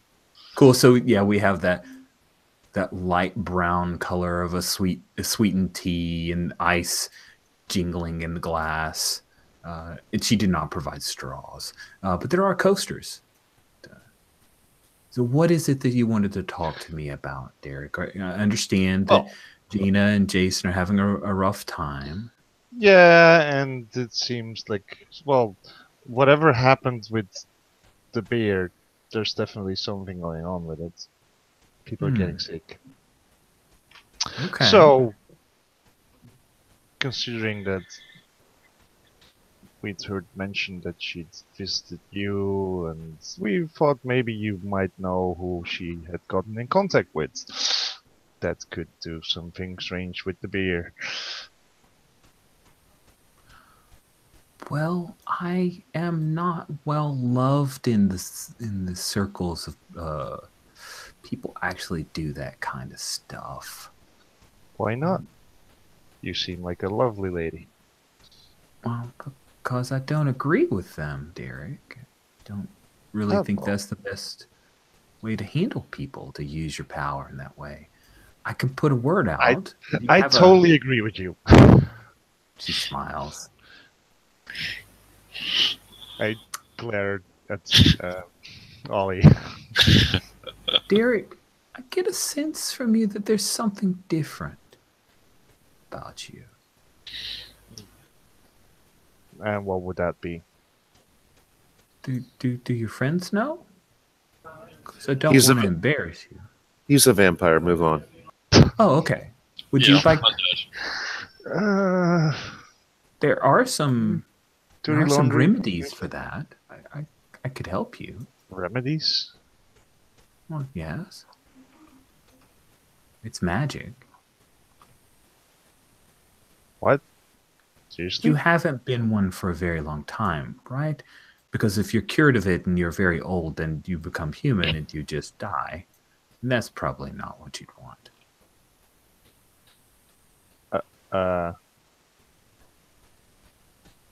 Yeah. That sounds good, actually. But look. Oh, wait. Back to look. So you know people that would do these sorts of curses. I have known. I mostly stay here. This is why I came out to Cavalis. Pine Box is a dangerous place. Okay, so it would be someone in Pine Box. Probably, yes. I've been gone from there for a few years, though. They may have moved on. You know, there's a vampire in West Marches. No, there's not. Not anymore. Oh, well, congratulations, gentlemen. No. No? No, not congratulations. Is that how you came to your current condition? Yeah. Oh. Well, that makes curing, if she's gone, if Abigor's gone, that makes curing you a little more difficult. Oh, shit. Not impossible, but difficult.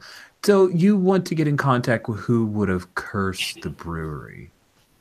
Okay. Or do you have any idea how we can reverse this curse without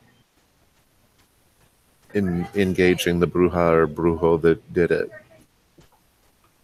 Look at you. Smart kid. But if we remove the curse, they're just and they find out that beer's not making people sick anymore, they're just gonna reapply it, right? Unless you convince them otherwise, that makes sense to me. Okay. Well, let's start with getting the curse off of the beard. And then we convince. Okay. Well, do you have any of the beer with you, gentlemen? No. Okay. Ah, Could you give me a ride to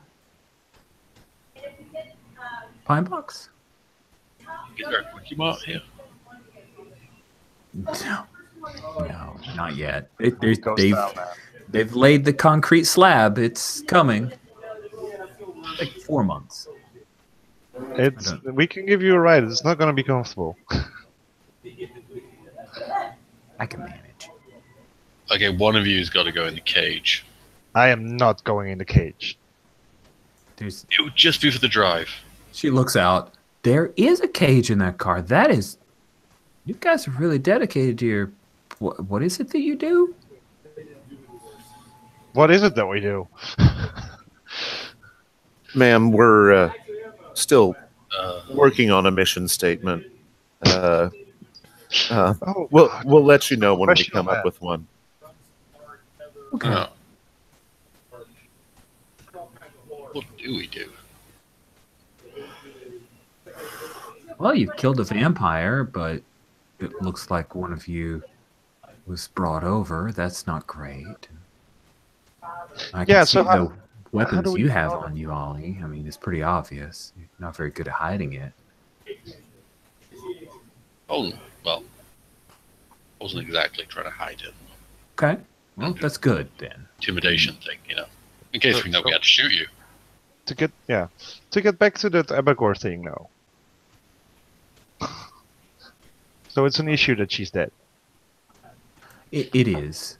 It makes it more difficult. Can do can we do s- you need her Can body? we or do stay you on need, point? Can we stay on point? Hey, come on, vampire here. We're trying to get rid of it, okay? Well, we can talk about it on the way. Okay, thank you. I would very So it's much. settled. Derek, get in the cage. No. As long as you don't touch the door, you'll be fine. Just hop in. We'll stay at the back. You'll be fine. No. Fine. I'll ride in the cage. Whatever. Let's just go. Let's just see who's holding. Seeing some frustration in you, Earl. Are you okay? It's just we've been fumbling around, and now people are calling us on purpose, and we're still fumbling around. I just want to figure this out. And we're going here. I stepped up my end of the game. Just saying. As I can say, getting into the driver's seat. Cool. So she. I'll hold the door open for her so she can get in first. That's sweet. She thanks you and she gets on board. She actually she smells nice. She what's the music that plays as you guys are coming back into Pine Box? Earl, what's playing on the Requiem? It's got to be DJ Jazzy Jeff and the Fresh Prince, Summertime. Best. Cool. So, whoa, you pass by Pine Box, Texas. You're headed up ahead is where East Texas University is, and then the downtown area isn't far away. And who is in the cage? Earl, I think. Agree. I think Earl, just in order to get things moving, Earl agreed to ride in the cage. Nice. So you have the perfect view of everything behind you, and that is why you're able to see the 3-foot-tall, winged purple pair of creatures that are very quickly descending out of the sky towards you. What do you do? I They look like evil purple cherub babies. What's so that? not chupacabras. Okay, They're never going to be chupacabras in my game. man. Or Jedi.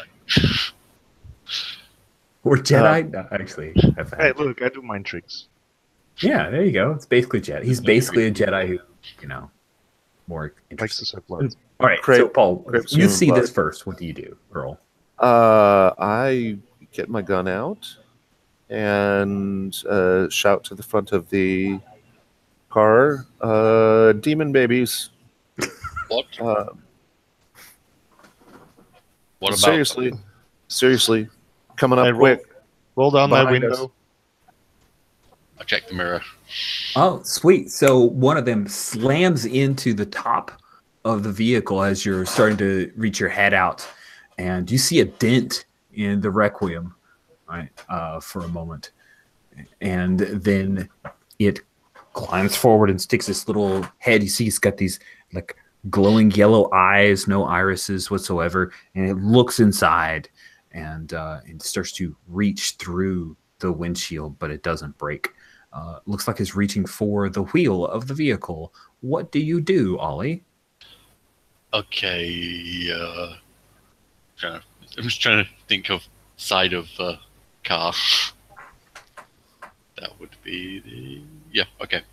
Yeah, I think It's the left side. Yeah. The driver's side is on the left. You're saying Sorry. In East Texas, it is on the left-hand side. Okay. So it's on top of the car, but kind of leaning over the side. Yeah, Get it's window. only like, yay high. Most of its body is directly above you. It has leaned its head forward and is reaching a hand through, and the hand's gotten a little bit longer, so it's trying to grab the wheel with the intent of just swerving it really hard and making it wreck. Yeah, I try and I want to grab its hand and drive. I mean, either a sign or oncoming vehicle, so I would go just probably sparking across the side of that thing. Oh, nice. That seems like it could be very dangerous for the Requiem. I think you are trying to act under pressure here to keep control of the car, and if you get a 10 plus, then you'll also do a bit of damage to this poor I think I've got a 12. I got an advanced move thing, so I haven't rolled it yet though. So Okay. let's see. I just want to see what my stat is. 1. Okay.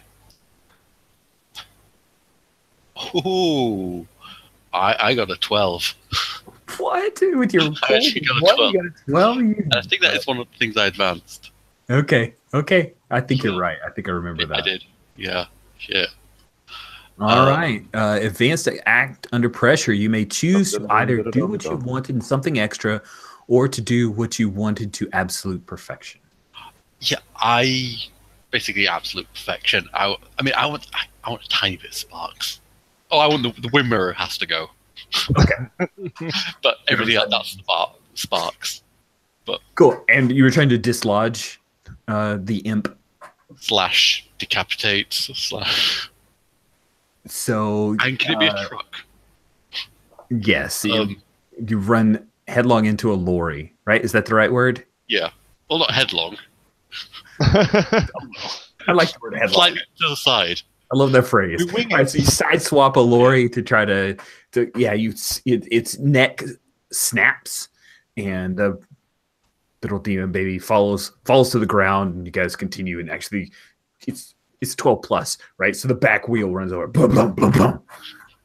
And you guys keep going. The one demon baby who is behind sees you're in a cage, Earl, and thinks, oh, I don't have to deal with him. And is just going to fly right past you and try to swoop in the windows to the side to attack Derek. What do you do, Earl?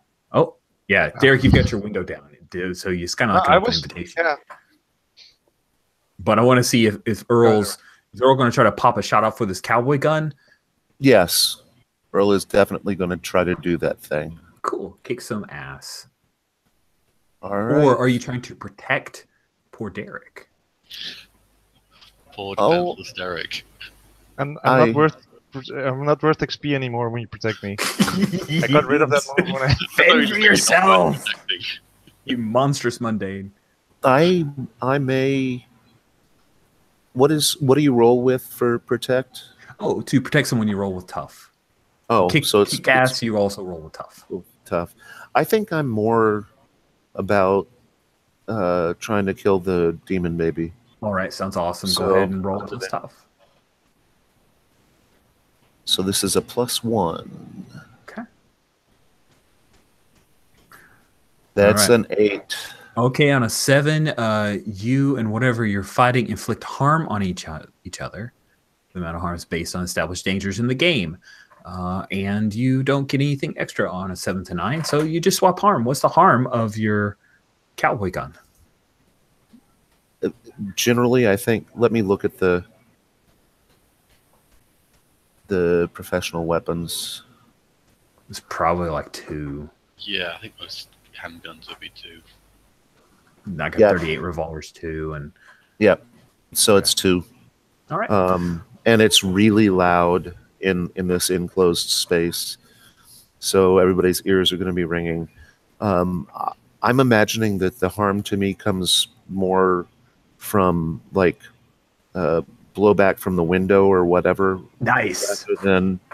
Rather than from the demon baby itself. Yeah, that's perfect. I was trying to think of a way, and that I accept that answer. So you get 1 harm AP from the glass shattering. All right. You fire through and hit it. You hit it right in its little shoulder. Its little shoulder squirts a little bit of dark purple blood. You get a little bit of dark purple blood on your forehead and somewhere near your mouth there, Derek. But it's still coming for you, and it lands on your chest. And looks like it wants to hurt you. What do you want to do, Derek? Muted. You doing it there? You doing? Yeah. What could go wrong? Is what I'm doing. I clutch onto it and start climbing out of the car. Oh, that is so scary. Okay, cool. So you're just gonna basically jump out of the car? No, I want to sort of climb up on the window, on the roof, but like so get it out of there, like keep it out of the way of. This is awesome. This is great. I did not also, expect. hey, moves. So this has wings, so they're like flapping around. Oh yeah, that's why I'm holding tightly onto it. I'm like, cool.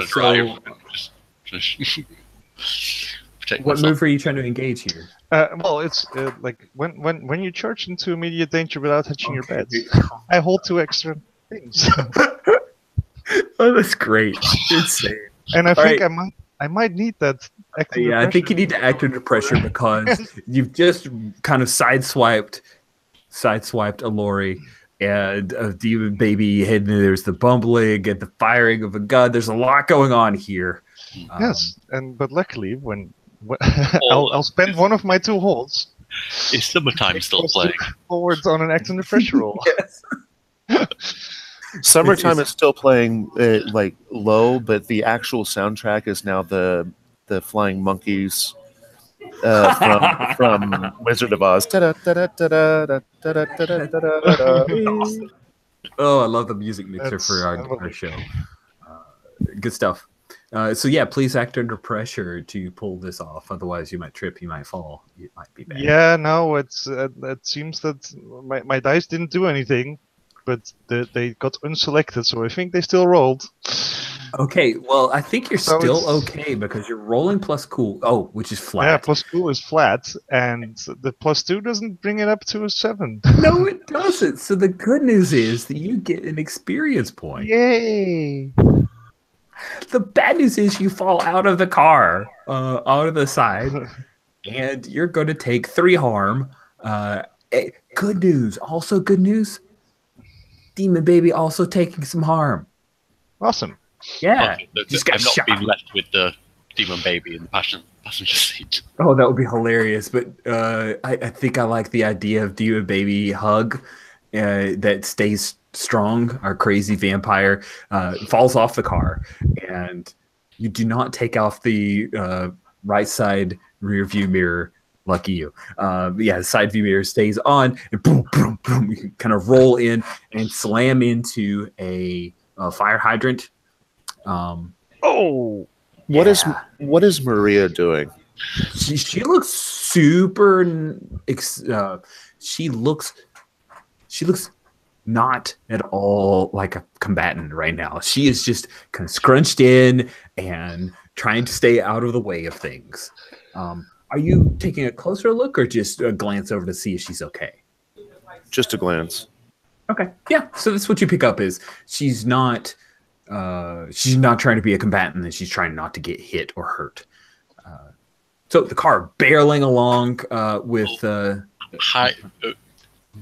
very like high G handbrake. Handbrake turn, yay! Yeah, brake turn. You know, full 180. Sweet. I'm not gonna roll for that. That just looks too cool. So you do a handbrake turn, and as you do, there's a moment, Earl, where you look out of the cage, and you see Uber Earl, who stopped at the stoplight that you should have stopped at, and he looks across, and he meets your eyes, and he sees you in the cage in the back of the Requiem, and this is just the craziest thing he's ever seen. And then, as you guys start to pull away, you see him pulling up his phone to try to take a picture. Send rubber flying as you're barreling ahead, and you see there is one more, slightly larger, like 4 feet tall demon baby that is flying towards you, Derek, as well as the other demon baby who is hurt a great deal, but not dead, and he is trying to bite you on the chest because that's where you're holding him. What do you do, Derek? Well, I tried to bite back. That seems like a terrible idea. Let's roll dice. Kick some ass. Yes. I am using my life drain for this because I want to get some of my health back that I just lost. So it's gonna kick some. Teeth, 3 harm, intimate. Life drain, 1 harm, intimate, life drain. Okay. A 10. Oh, nasty. All right, on a 10 plus, choose 1 extra effect. So you're swapping harm. You gain the advantage and take +1 forward, or give the +1 forward to another hunter. You inflict terrible harm, which I assume I'll allow to be terrible life drain, or you suffer less harm from Demon Baby. I will, with my what could go wrong, I will also inflict 1 extra harm, and I will inflict terrible harm. Okay, you have killed the Demon Baby imp thing. And I drain it dry. You drain it dry as the Requiem is barreling back. How much health do forward. I get back from my life drain? You get 3. You are perfectly fine. You, however, so enraptured by whatever the experience of this is that you do not see. What does their blood taste like? And does it shrivel up like a juice box that's been like? It has to shrivel up like a juice box. Just been discarded. The bones crinkle up a little bit, like tissue paper. What does the blood taste like? I think it has to taste like that Dutch salted licorice. Here we go, something Dutch. Yeah. Well, that's fine. I love that. It tastes like liquefied salted licorice with a hint of jasmine. Of sulfur. A sulfur. A hint of sulfur. Yeah. Carrots, even hint of sulfur, and just a little aftertaste of jasmine, but mostly a hint of sulfur. Yes, that is what it tastes like. And then you see this, of course, Ollie. You see him like hunkle over in the little demon baby shrinking up as he's draining it dry. And then you see larger demon baby, maybe like demon adolescent, I don't know, headed towards him. And you are in the Requiem. Earl, I imagine if you wanted, you could try to get out of the cage now. There's a free seat. I mean, you would have to go out the back. Well, I didn't say it'd be easy. I would make you react under pressure. But I mean, we didn't lock you in, of course. And to be fair, there is room for 5 of us to sit in this car without someone having to ride in the cage. It might not be comfortable. It's just uncomfortable, yeah. But this was just Ollie being a prick that someone had to ride in the cage. Okay, I'm okay with that. Yeah. Okay. Yeah, no, I would have to go out the back, and I imagine that the lock is on the back of the. So well, no, you're definitely not locked, so you can just reach through the bars and turn the light. It wouldn't have been locked with you. They're not I dead. might have locked you with Derek. Just to... if annoying. But, Yeah, it's not like I'm a vampire or anything. So, yeah, I guess once he skews to a stop, I will get out of the back. Okay. No problem. I really don't want you stuck in a cage and not able to do cool shit. So you do that. You're able to get to the front. Maria looks around like, this is crazy. She literally says, this is crazy. Then you definitely barrel up there with, yeah. I say over my shoulder. Nice. Is he drinking that imp? Yeah. Oh, that's not. I'm like building not up gonna work speed out. as I like look over my shoulder to talk to her. I'm like, Yeah, she says that's not going to work out well for him at all. I mean, short-term power gain, long-term problems. yeah, I really should probably.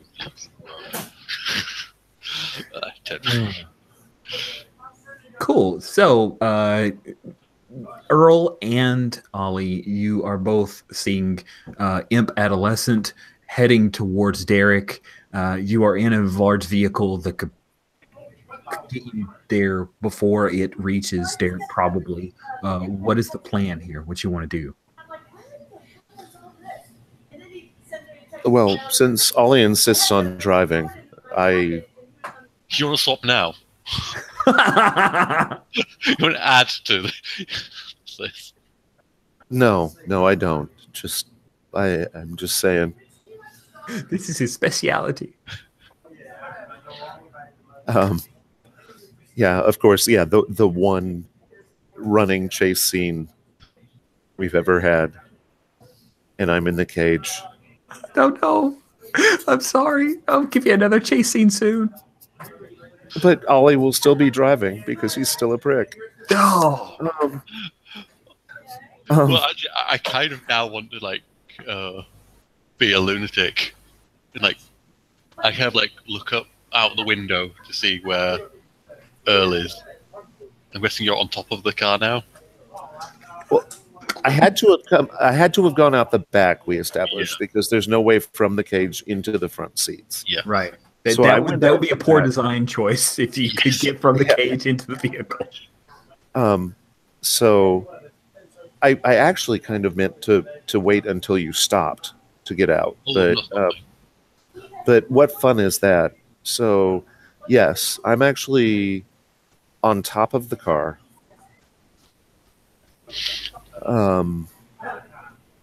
And waiting for a chance to jump off and grab the Imp Adolescent in mid-flight. I think you're trying to kick some ass. Let's see you do this. This is crazy. This is apparently there was some interfaith ninja training involved. I'm not sure that Earl actually picked it up though, so we'll see. Okay. Oh, hell yes. That's a 12. What? Oh man, that's amazing. So you haven't advanced that move. No. But still 10 plus is a good thing. So you are, I'm going to say you're doing, just to the speed of the car, you're doing 2 harm. Okay. But at 10 plus, you can choose an extra effect. You can inflict terrible harm, suffer less harm, force them where you want them, or gain the advantage and take +1 forward.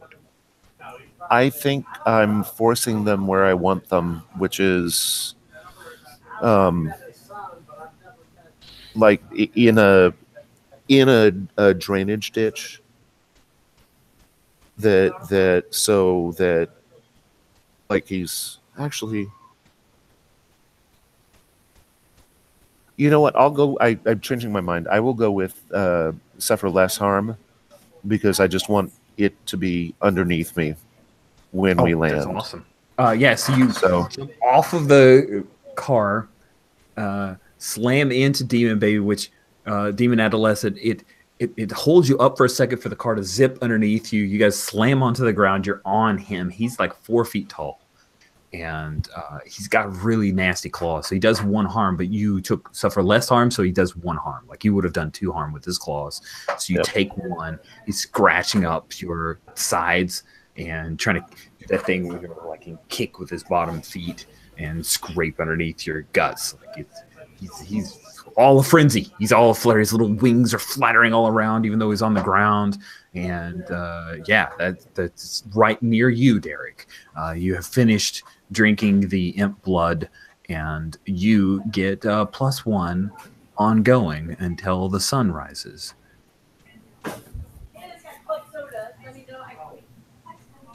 Oh, and you pulled a yawn. Yeah, I think I toss my empty purple drink box at its feet, and then jump on it. Nice. Okay. It sounds like you want to kick some ass. So let's. Yep. But now I'm just biting for damage. Okay. Just That's- using my that's quite a bit of damage. regular teeth because I'm not damaged. Let's see. Reroll. Come on. Yeah. Oh. +2. No, that's a 5. 5. Okay. Good deal. Good deal. Yeah, that's a good deal because I get more experience. Nice. While nice. this is happening, I'm like not doing another handbrake turn, but just putting on the brakes and then like jumping out of the car to like run towards them. I've probably gone a bit past. Cool. You hear Rhea, goes, I'll stay here. And so what happens, you jump onto its back, and this thing... Trying to bite it. Like, well, actually, it's on its back. Earl's on top of it. So I guess you kind of come in from the side to bite it. So your teeth tear into the side of its face, and some of that blood squirts out. And then it reaches out and it bites you on, like right here on your chin, and just latches on like a snapping turtle. You take 2 harm AP, and it is attached. Like it is hooked on. You can feel those teeth, needle-like teeth that are biting into your flesh. And yeah, you don't. It hurts a lot. You can feel it actually biting into the bone of your jaw on the other side. Underside blood starts to come out, and you take 2 harm AP from the bite. I don't know. Are you still with us, Paul, or do you need to step away? I am still here. Okay, cool. Yeah, so you just saw your buddy Derek try to come help, and he's getting bitten by the adolescent demon there that is also trying to hurt you. What are you doing, Earl? I am rolling to the side and pulling out my cowboy gun once again. Oh, yeah. And praying that I will not accidentally also shoot Derek. So I'm trying to get it. If you fail, you will shoot Derek. Go ahead and roll to kick some ass. I am going to roll. I'm waiting. Reroll selected. Oh, an 8. Dang it. That's a 9. So you swap damage. You do 2 harm to it. What damage does it do? I imagine I'm still close, so I imagine Yeah. it could lash out like with its clawed feet. Or wings. Yeah. All right. Yeah. Lashes out with his clawed feet, which would be 2 harm. If you have any kind of armor, this would actually apply. No, I don't have any kind of. So yeah, you hit it. That's the first time that it's been hurt quite this bad, and it is going to try to escape. Ollie, you are running up upon this thing. What are you doing? You're going to get one shot here before this thing is going to fly up and So it's GTFO. detached from Yes. Derek's face. It's detached from Derek's face because he just realized, I got shot. I better get out of here. Although it would be funny if it flew up and tried to pull Derek with it, but I'm just going to go with it tries to fly away. I'm running in. When Earl got like attacked or like got like the claws, is he just standing there, kind of backed away? How did he got knocked over? I'm actually probably still. I rolled off and pulled out the gun, so I'm probably still on the ground. Makes sense. Okay, I am gonna. What would I shout? I wouldn't shout anything. I'm gonna put a boot on top of Earl's Oh, shoulder. you lost your one-liner opportunity because you can't think of one? No, the move is to do a one-liner afterwards. Oh, okay. All right, go ahead. Put a boot to that sucker, kick some ass. Yeah, no, I put a boot on Earl's shoulder and give myself a little, step up to leap onto the baby as it's trying to take flight. Earl can give you a boost. What? A boost. Yeah, a boost. Yeah, that's it. Get All a right. boost off Earl's shoulder, and then grab onto the baby, and then try and just like repeatedly stab it in the chest. That sounds amazing. Stab it in the baby. Stab it in the chest. Kick some ass then. Please roll plus tough. Also, now is your I know my prey. Vampires or demons? So I know you've got it written as vampires, but you're I think I'm keeping it at least. okay. Keeping Vampires it and slightly narrowly. Okay. Yeah, seems You a bit. want more vampires to fight. You want to have a bonus against Derek. That's fine. I understand. 8 plus 3. Wow. All right, 10 plus. Choose. No, not quite advanced. Oh, it's an 11, isn't it? So close. Yeah. So close. If someone were to help you get an enhanced effect, that would be kind of awesome. Oh yeah. Does somebody want to help? I mean, I think by definition, Earl just helped.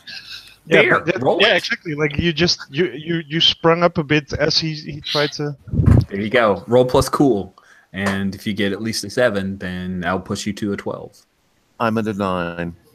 Nice.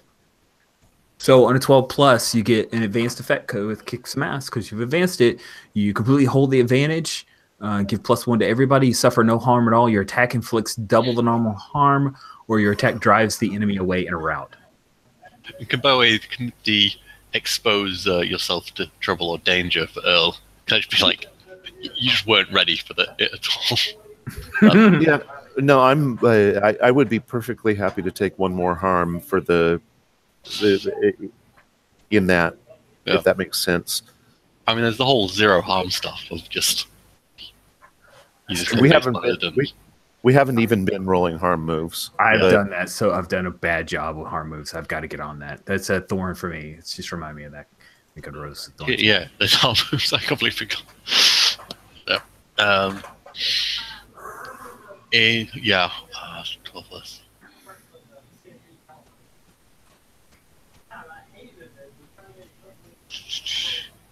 I think just double normal harm.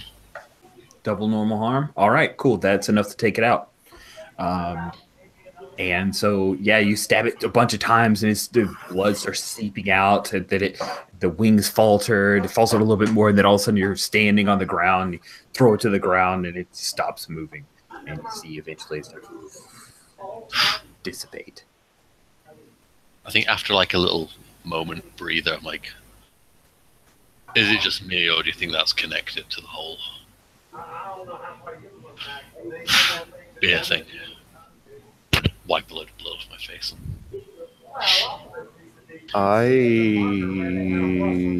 Earl sure, let's get says, some more of them. Come on. Like Derek is unusually pumped up.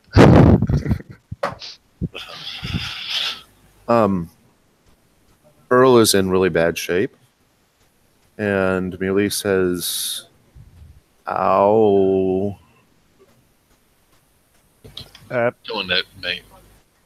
I got supplies in the car. I was going to suggest you could have a drink, but I guess you can't. So, sorry.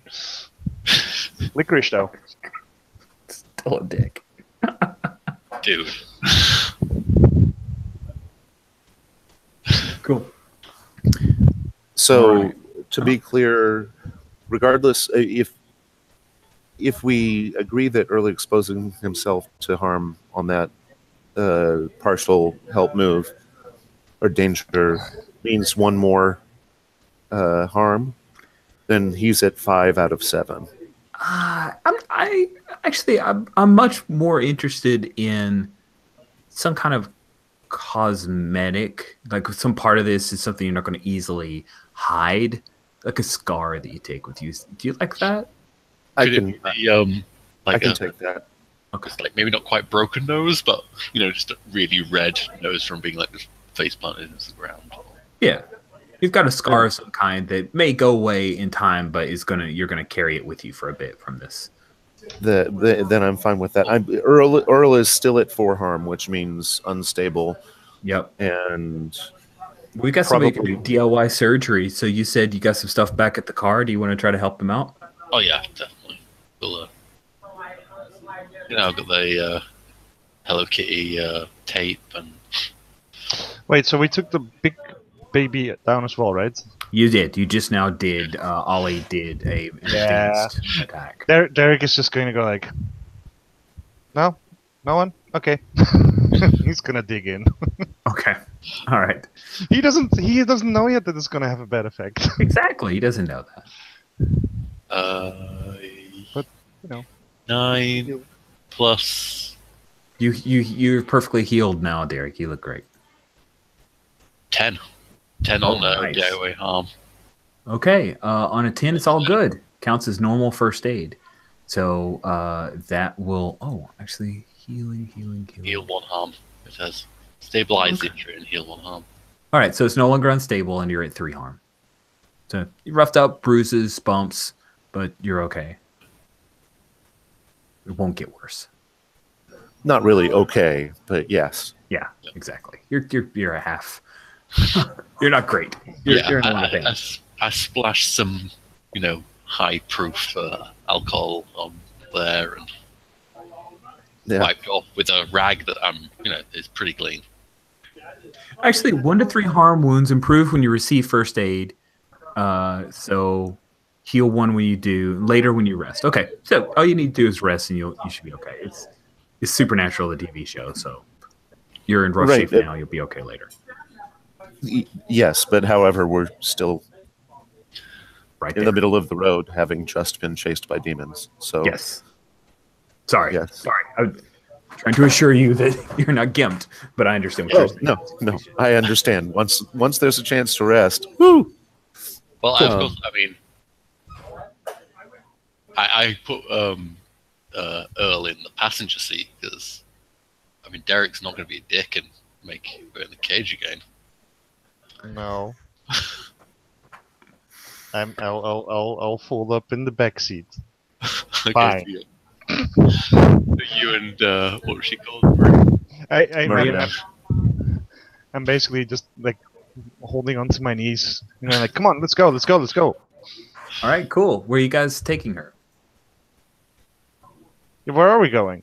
Come on, let's go. Yeah. So you wanted her to go see. Hey lady, do you know where these things came from? Come on. No, we're going to the brewery. We're going to the brewery. I think I can help remove this curse, and then we'll figure out who placed it later. Okay? Okay, fine. Come on, let's go. Cool. Sorry. Is Derek behind me or behind the driver's seat? I don't know, but either way, I'm kicking the chair sometimes. I think according to the floor plan of the car in my head, you would have to be really, really / kind of over the top of Maria. Like there would be overlap of where they're. What? No, seriously, there is room for 5 people to sit in these seats. You guys are squished in. You got to take the back. It says uncomfortable. It doesn't say impossible. So I'm really going to X card these. Someone has to ride in the cage. Okay. Thing. All right. Derek definitely has to have surveillance equipment put onto his lap. Fine. Good deal. Good. Right. And also be squished up against. Because this is still Earl's car. It's true. It's still Earl's car, even though there's a cross thing. We should probably talk about that. Cool. So we bat, and you pull out in front of the Brazen Hussy. And because we're coming near the end of time, Marie will come out. She looks around for a little bit. She kind of peers for a bit, and you see she comes over and says, "Oh, look!" And she points at some mark that you guys didn't see before, and she wipes it off, and then she says a few words, and she says we should probably have someone test it, but I think we'll be okay. Me glass. I hand him a glass. Cool. So yeah, you drink a few beers. It tastes just as good as before, and no deleterious effects. The curse has been Okay, I'm lifted. fine, but maybe it didn't work on me before anyway, so, you know. You want some more beer? By now, Jason's come out. He's chatting with you guys. He's saying, Maria, hey, Jason, I think you're good now. Oh, good. Good. You guys did good work then. Here's another beer. Derek? And Beer. I will drink 4 of them just to make sure. Okay. Cool. You guys get a nice buzz. I'm like, as they're talking, I'm like, I already had a nice buzz. Yes, you did, but it's a different kind of buzz. as you guys are talking, I'm actually like, walked into the back without anyone asking and just started to take some crates of beers to the rec room. Jason would come out and say, all right, you can take a crate right now, but when I say free beer, I don't mean I'm going to supply your house. You got to come here. I'll give you 12 packs. But for now, take a case. You guys did a great job. Fair? Yep. Yeah. All right, cool. And he'll help. He'll carry a crate out. You guys will get lots of beer. As he carrying it, and I'll just pull a bottle out of the crate and like slam the cap off of on the side of the crate. Nice. You're a badass. I'm just hyped and like. Yes, you have +1 ongoing until the sun rises, so you're feeling amazing.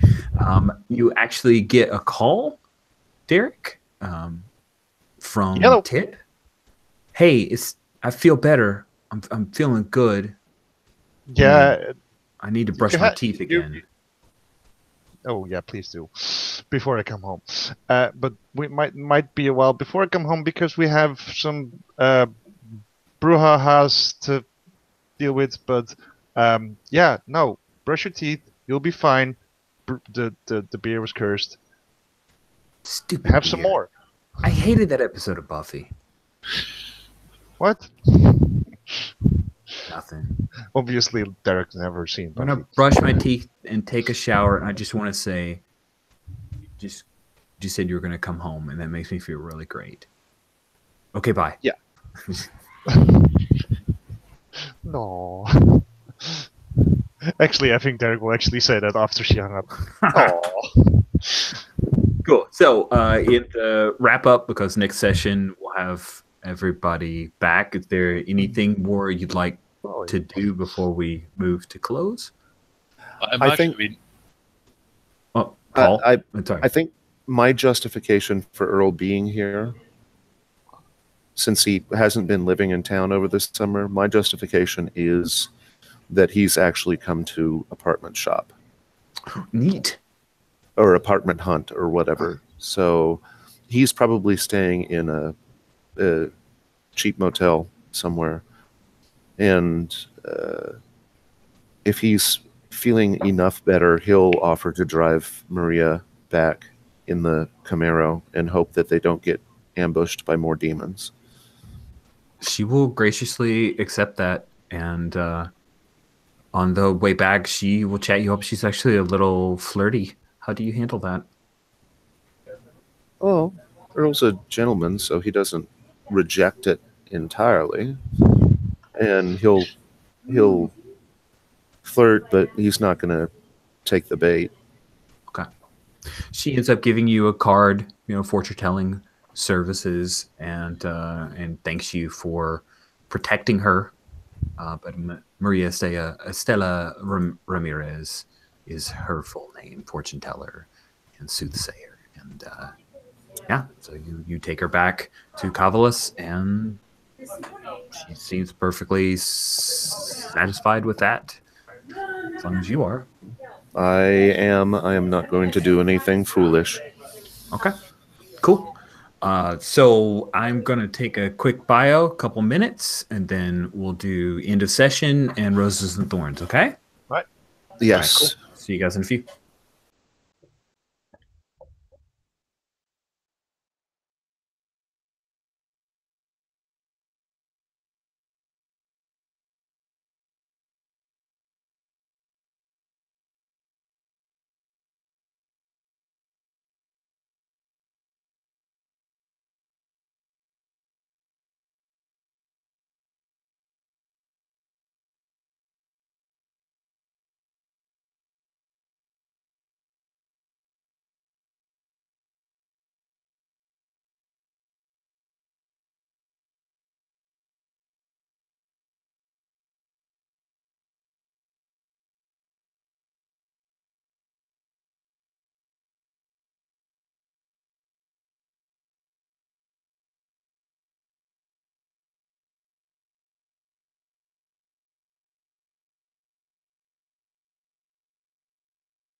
I am back. All right, welcome back. Welcome back.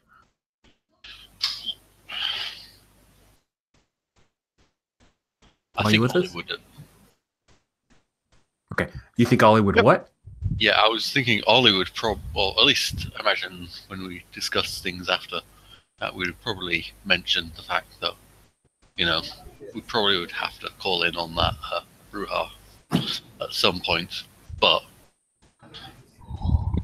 that probably would be good to do that with Tekla and or Jessica in tow, you know, since it's so Witches and witches, yeah, makes sense. I think that's logical, and it's definitely a loose end you guys should pursue. All right, at the end of each session, maybe it's after us. At the end of each session, the keeper will ask the following questions: did you conclude the current mystery? Oh yeah, the mystery of the brew being cursed, yes, but who did it? No.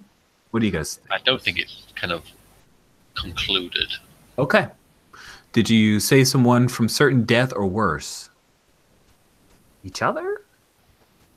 I mean, I don't know but how not NPCs. It was like blindness and getting sick. Maria's got to say from. I think we should get the yes for that in one way or another. Did you learn something new and important about the world? Demon babies. No, that's not new. That there was like a culture of witchcraft in West Marches, you know. Yeah. Well, it was more than one. Yep. Okay. Did you learn something new and important about one of the hunters? Yeah, they're both dicks. Yes, they are. Indeed, they're both dicks. All right. You get 3 or 4 yeses. Mark, grumpy, experience. Grumpy. Yeah. It's 2 experience? That's 2 XP. Yep. All right. There, I get my next advance. Oh, sweet. Me too. Good deal. So I'm going up to 6, so I'm going to roll it over to 1, and I'll figure out my advance. Okay. Yeah, just make yourself a little note. Let's do our roses and thorns. Thorns are things that could have gone better, or critical feedback, or something that just didn't quite work, or you'd like to see differently next time around. We'll start with Paul. Harm moves are interesting, actually, to use, and since we mentioned it during the play, I'll bring it up again. Thank you. And it would have made the... I mean, Earl took 4 damage in the space of, 45 seconds, probably. And would probably have been worth, passing out or something fraught happening as a result. I think it's easy to pretend that to go along with the it'll be okay in the long run feeling of supernatural, but sometimes in the short term might be good to have higher consequences for harm. You're right. Oh, Jan, can you move your mic? I'm getting some wind noise. This is just how Rich's brain works. The harm moves are on the keeper reference sheet, but I'm always looking at the basic moves in the hunter reference sheet, and that's how I keep. They're also on the hunter reference sheet. Well, I mean, not the moves themselves, but the fact that there is harm moves is there. Okay. Well, all right. Like there goes my one little petty excuse. Tell you what effect it has. Okay. I'm going to put it in there moves. I'm going to stick it in the Google sheet. Seems like a good idea. I have access to it. Cool. And my only other thorn, I think, comes from the fact that we sort of had to rush a little bit through towards the end. The demon babies seem to be out of nowhere until we find the right witch is which, and deal with that person. Yeah. So.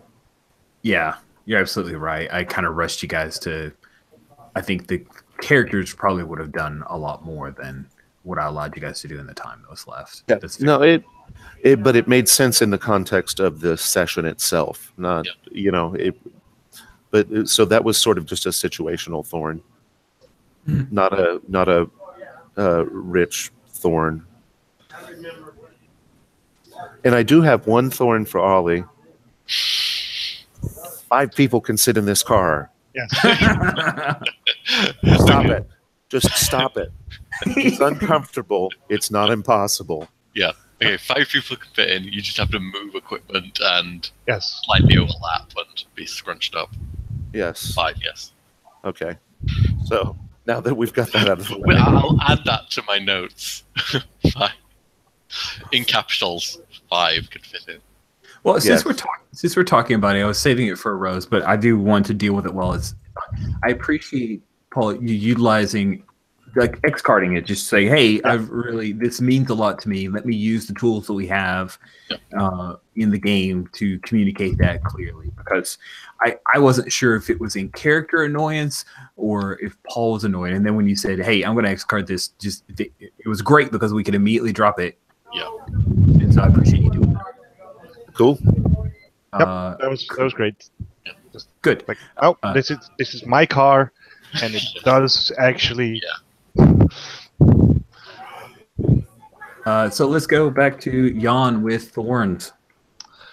Well, yeah, the harm move needs that's something. But yeah, it's already mentioned. Yeah, the demon angels things, demon baby.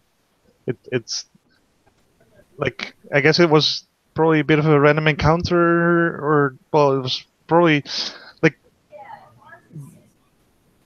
it was a cool encounter, but indeed felt a bit like we're getting waylaid by enemies and must defend ourselves, but we're not really doing the mystery much. Maybe it's very much intricate part of the mystery, but we'll find out.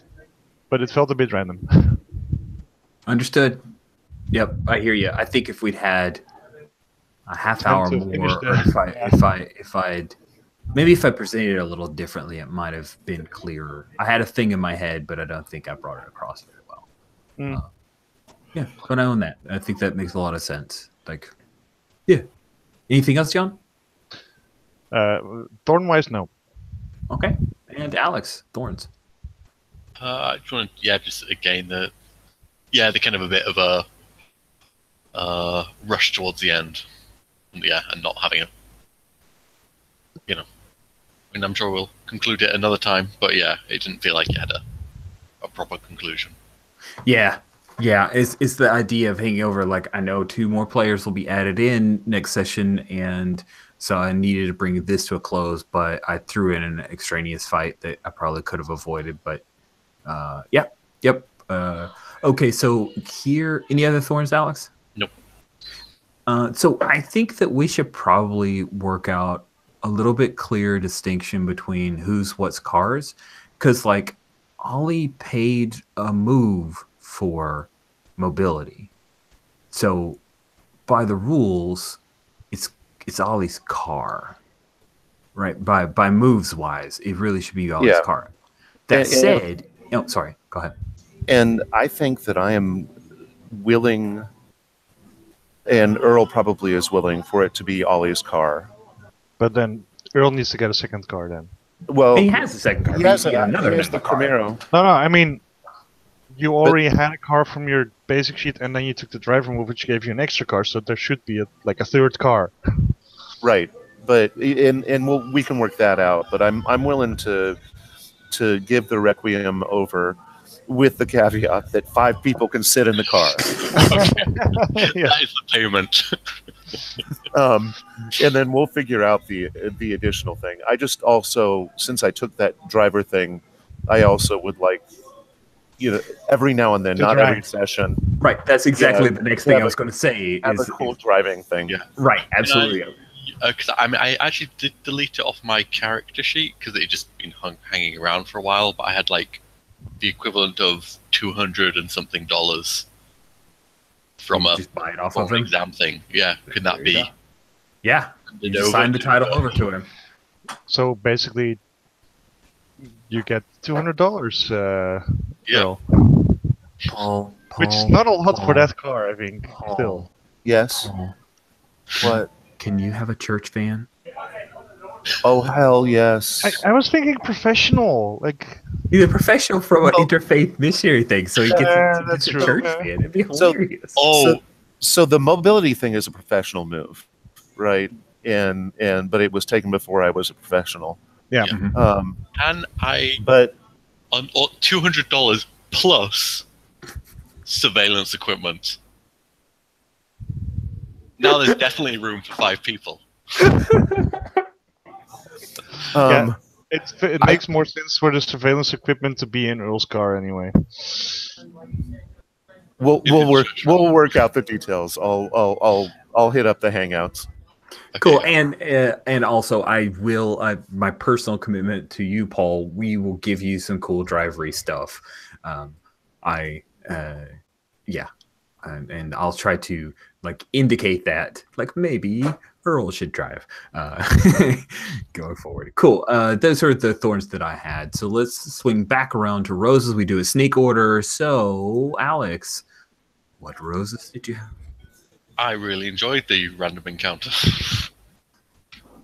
Even if it was felt a bit like a random encounter, it was very enjoyable with everyone doing stuff and the chaos of it. Good. Anything else? Us all being dicks to each other. Wow, man, what happens when you take the lady PCs out? Is it all the guys are all just testosterizing on each other? It's crazy. I think Earl was fairly Okay, Earl was Okay. nice. The other two guys were pretty crotchety. Look, I'm a vampire now. It's a thing. I Guys, think Ollie was perfectly happy. He was just I enjoying. mean, he's still very friendly for a vampire, but still, look, you can't have a vampire that's too. I'm sorry, but Derek was a dick before he was a vampire. Yeah, that's true. oh yeah, I don't know if you guys ever saw the original draft of Van Rice's script. It was an interview with a vampire who, by the way, is a dick. So cool. Any other roses, Alex? No.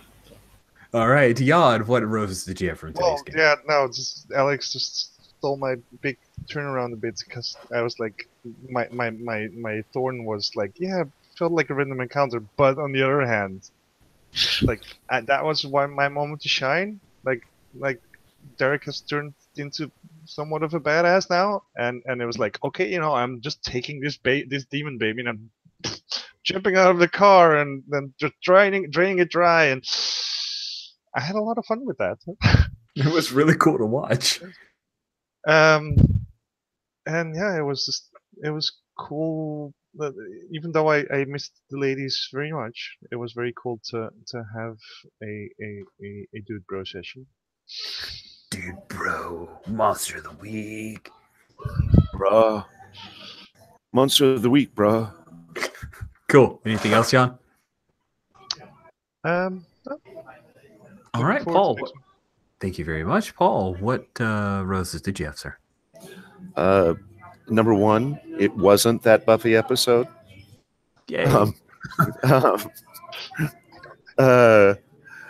Number two, I also enjoyed the demon baby fight.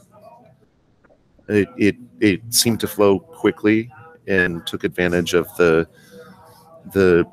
streamlined the way that the PBTA wants to streamline combat. And I think that this is almost a self-rose, but it's also because you gave me opportunities to do it. I think that Earl is showing a little bit of his professional switch. There were a couple of moments where I got to sort of turn that knob a little bit, and I like it too. and I enjoyed being able to do that in a way that didn't feel like I had to put on a black suit and tie and mirror shades, I So- tried to bring that out into the session by just going like, "Wow, you're being so professional about this." Yeah. It was nice. I thought that was cool. It was a nice little hat tip in character that you gave. And also, I think a church van is a perfect idea not like the mini school bus thing, but just like a passenger van. Sure. Yeah, yeah. And it's for a church. It's for a church that's not in Pine Box. Yeah. So it's actually one that some other church was getting rid of to get a new one. Nice. Are you imagining like tape deck kind of thing or more CD player? Just so I have the idea of how old this thing is. Oh, it's tape deck. Nice. But I bought one of those adapters where I can plug in my phone into the tapey adapter thing so that I can still use my phone. Oh, that's awesome. That's awesome. Cool. I really enjoyed the interactions this session. I appreciate you guys leaning into the D&D game kicker that tickled me, and I had a good time with it. And the brouhaha, you guys realizing that it's a brouhaha and the play on words and saying, no, it's okay. This is a bad pun, but it's okay, Rich. We're not going to crucify you for that. Was fun. The jokes about religious stuff bothering the vampire, and we have a guy who's now a professional for interfaith ministry. That's juicy. I'm looking forward to more of that. Great to play with you guys again after several weeks of being away from you. So thank you all so much. And with that, we will let y'all go. We will be back. Let me double check before I commit myself by saying it out loud. I just want to make sure. I think we're scheduled for next Sunday. We are. Yeah, 5th of August. So we will be back. We will not have Tekla. You won't have Ollie. Won't have Tekla, won't have Ollie. So it will be Jessica joining. Right, first Sunday shouldn't bother you on August, right, Paul? Good. So, okay, 3. That's good. Maybe we'll finish up the stuff with the brouhaha, perhaps. And I got a few other ideas. Planting seeds for. And we didn't do any rituals, so. No trouble with Jessica. You're good. Jessica will not be upset. We probably will advance time to like people coming back so that we can start the fall semester the next week. That's the plan. Cool. All right. Thank you guys so much, and have a good evening, my across the pond friends. And have a good afternoon. Yep.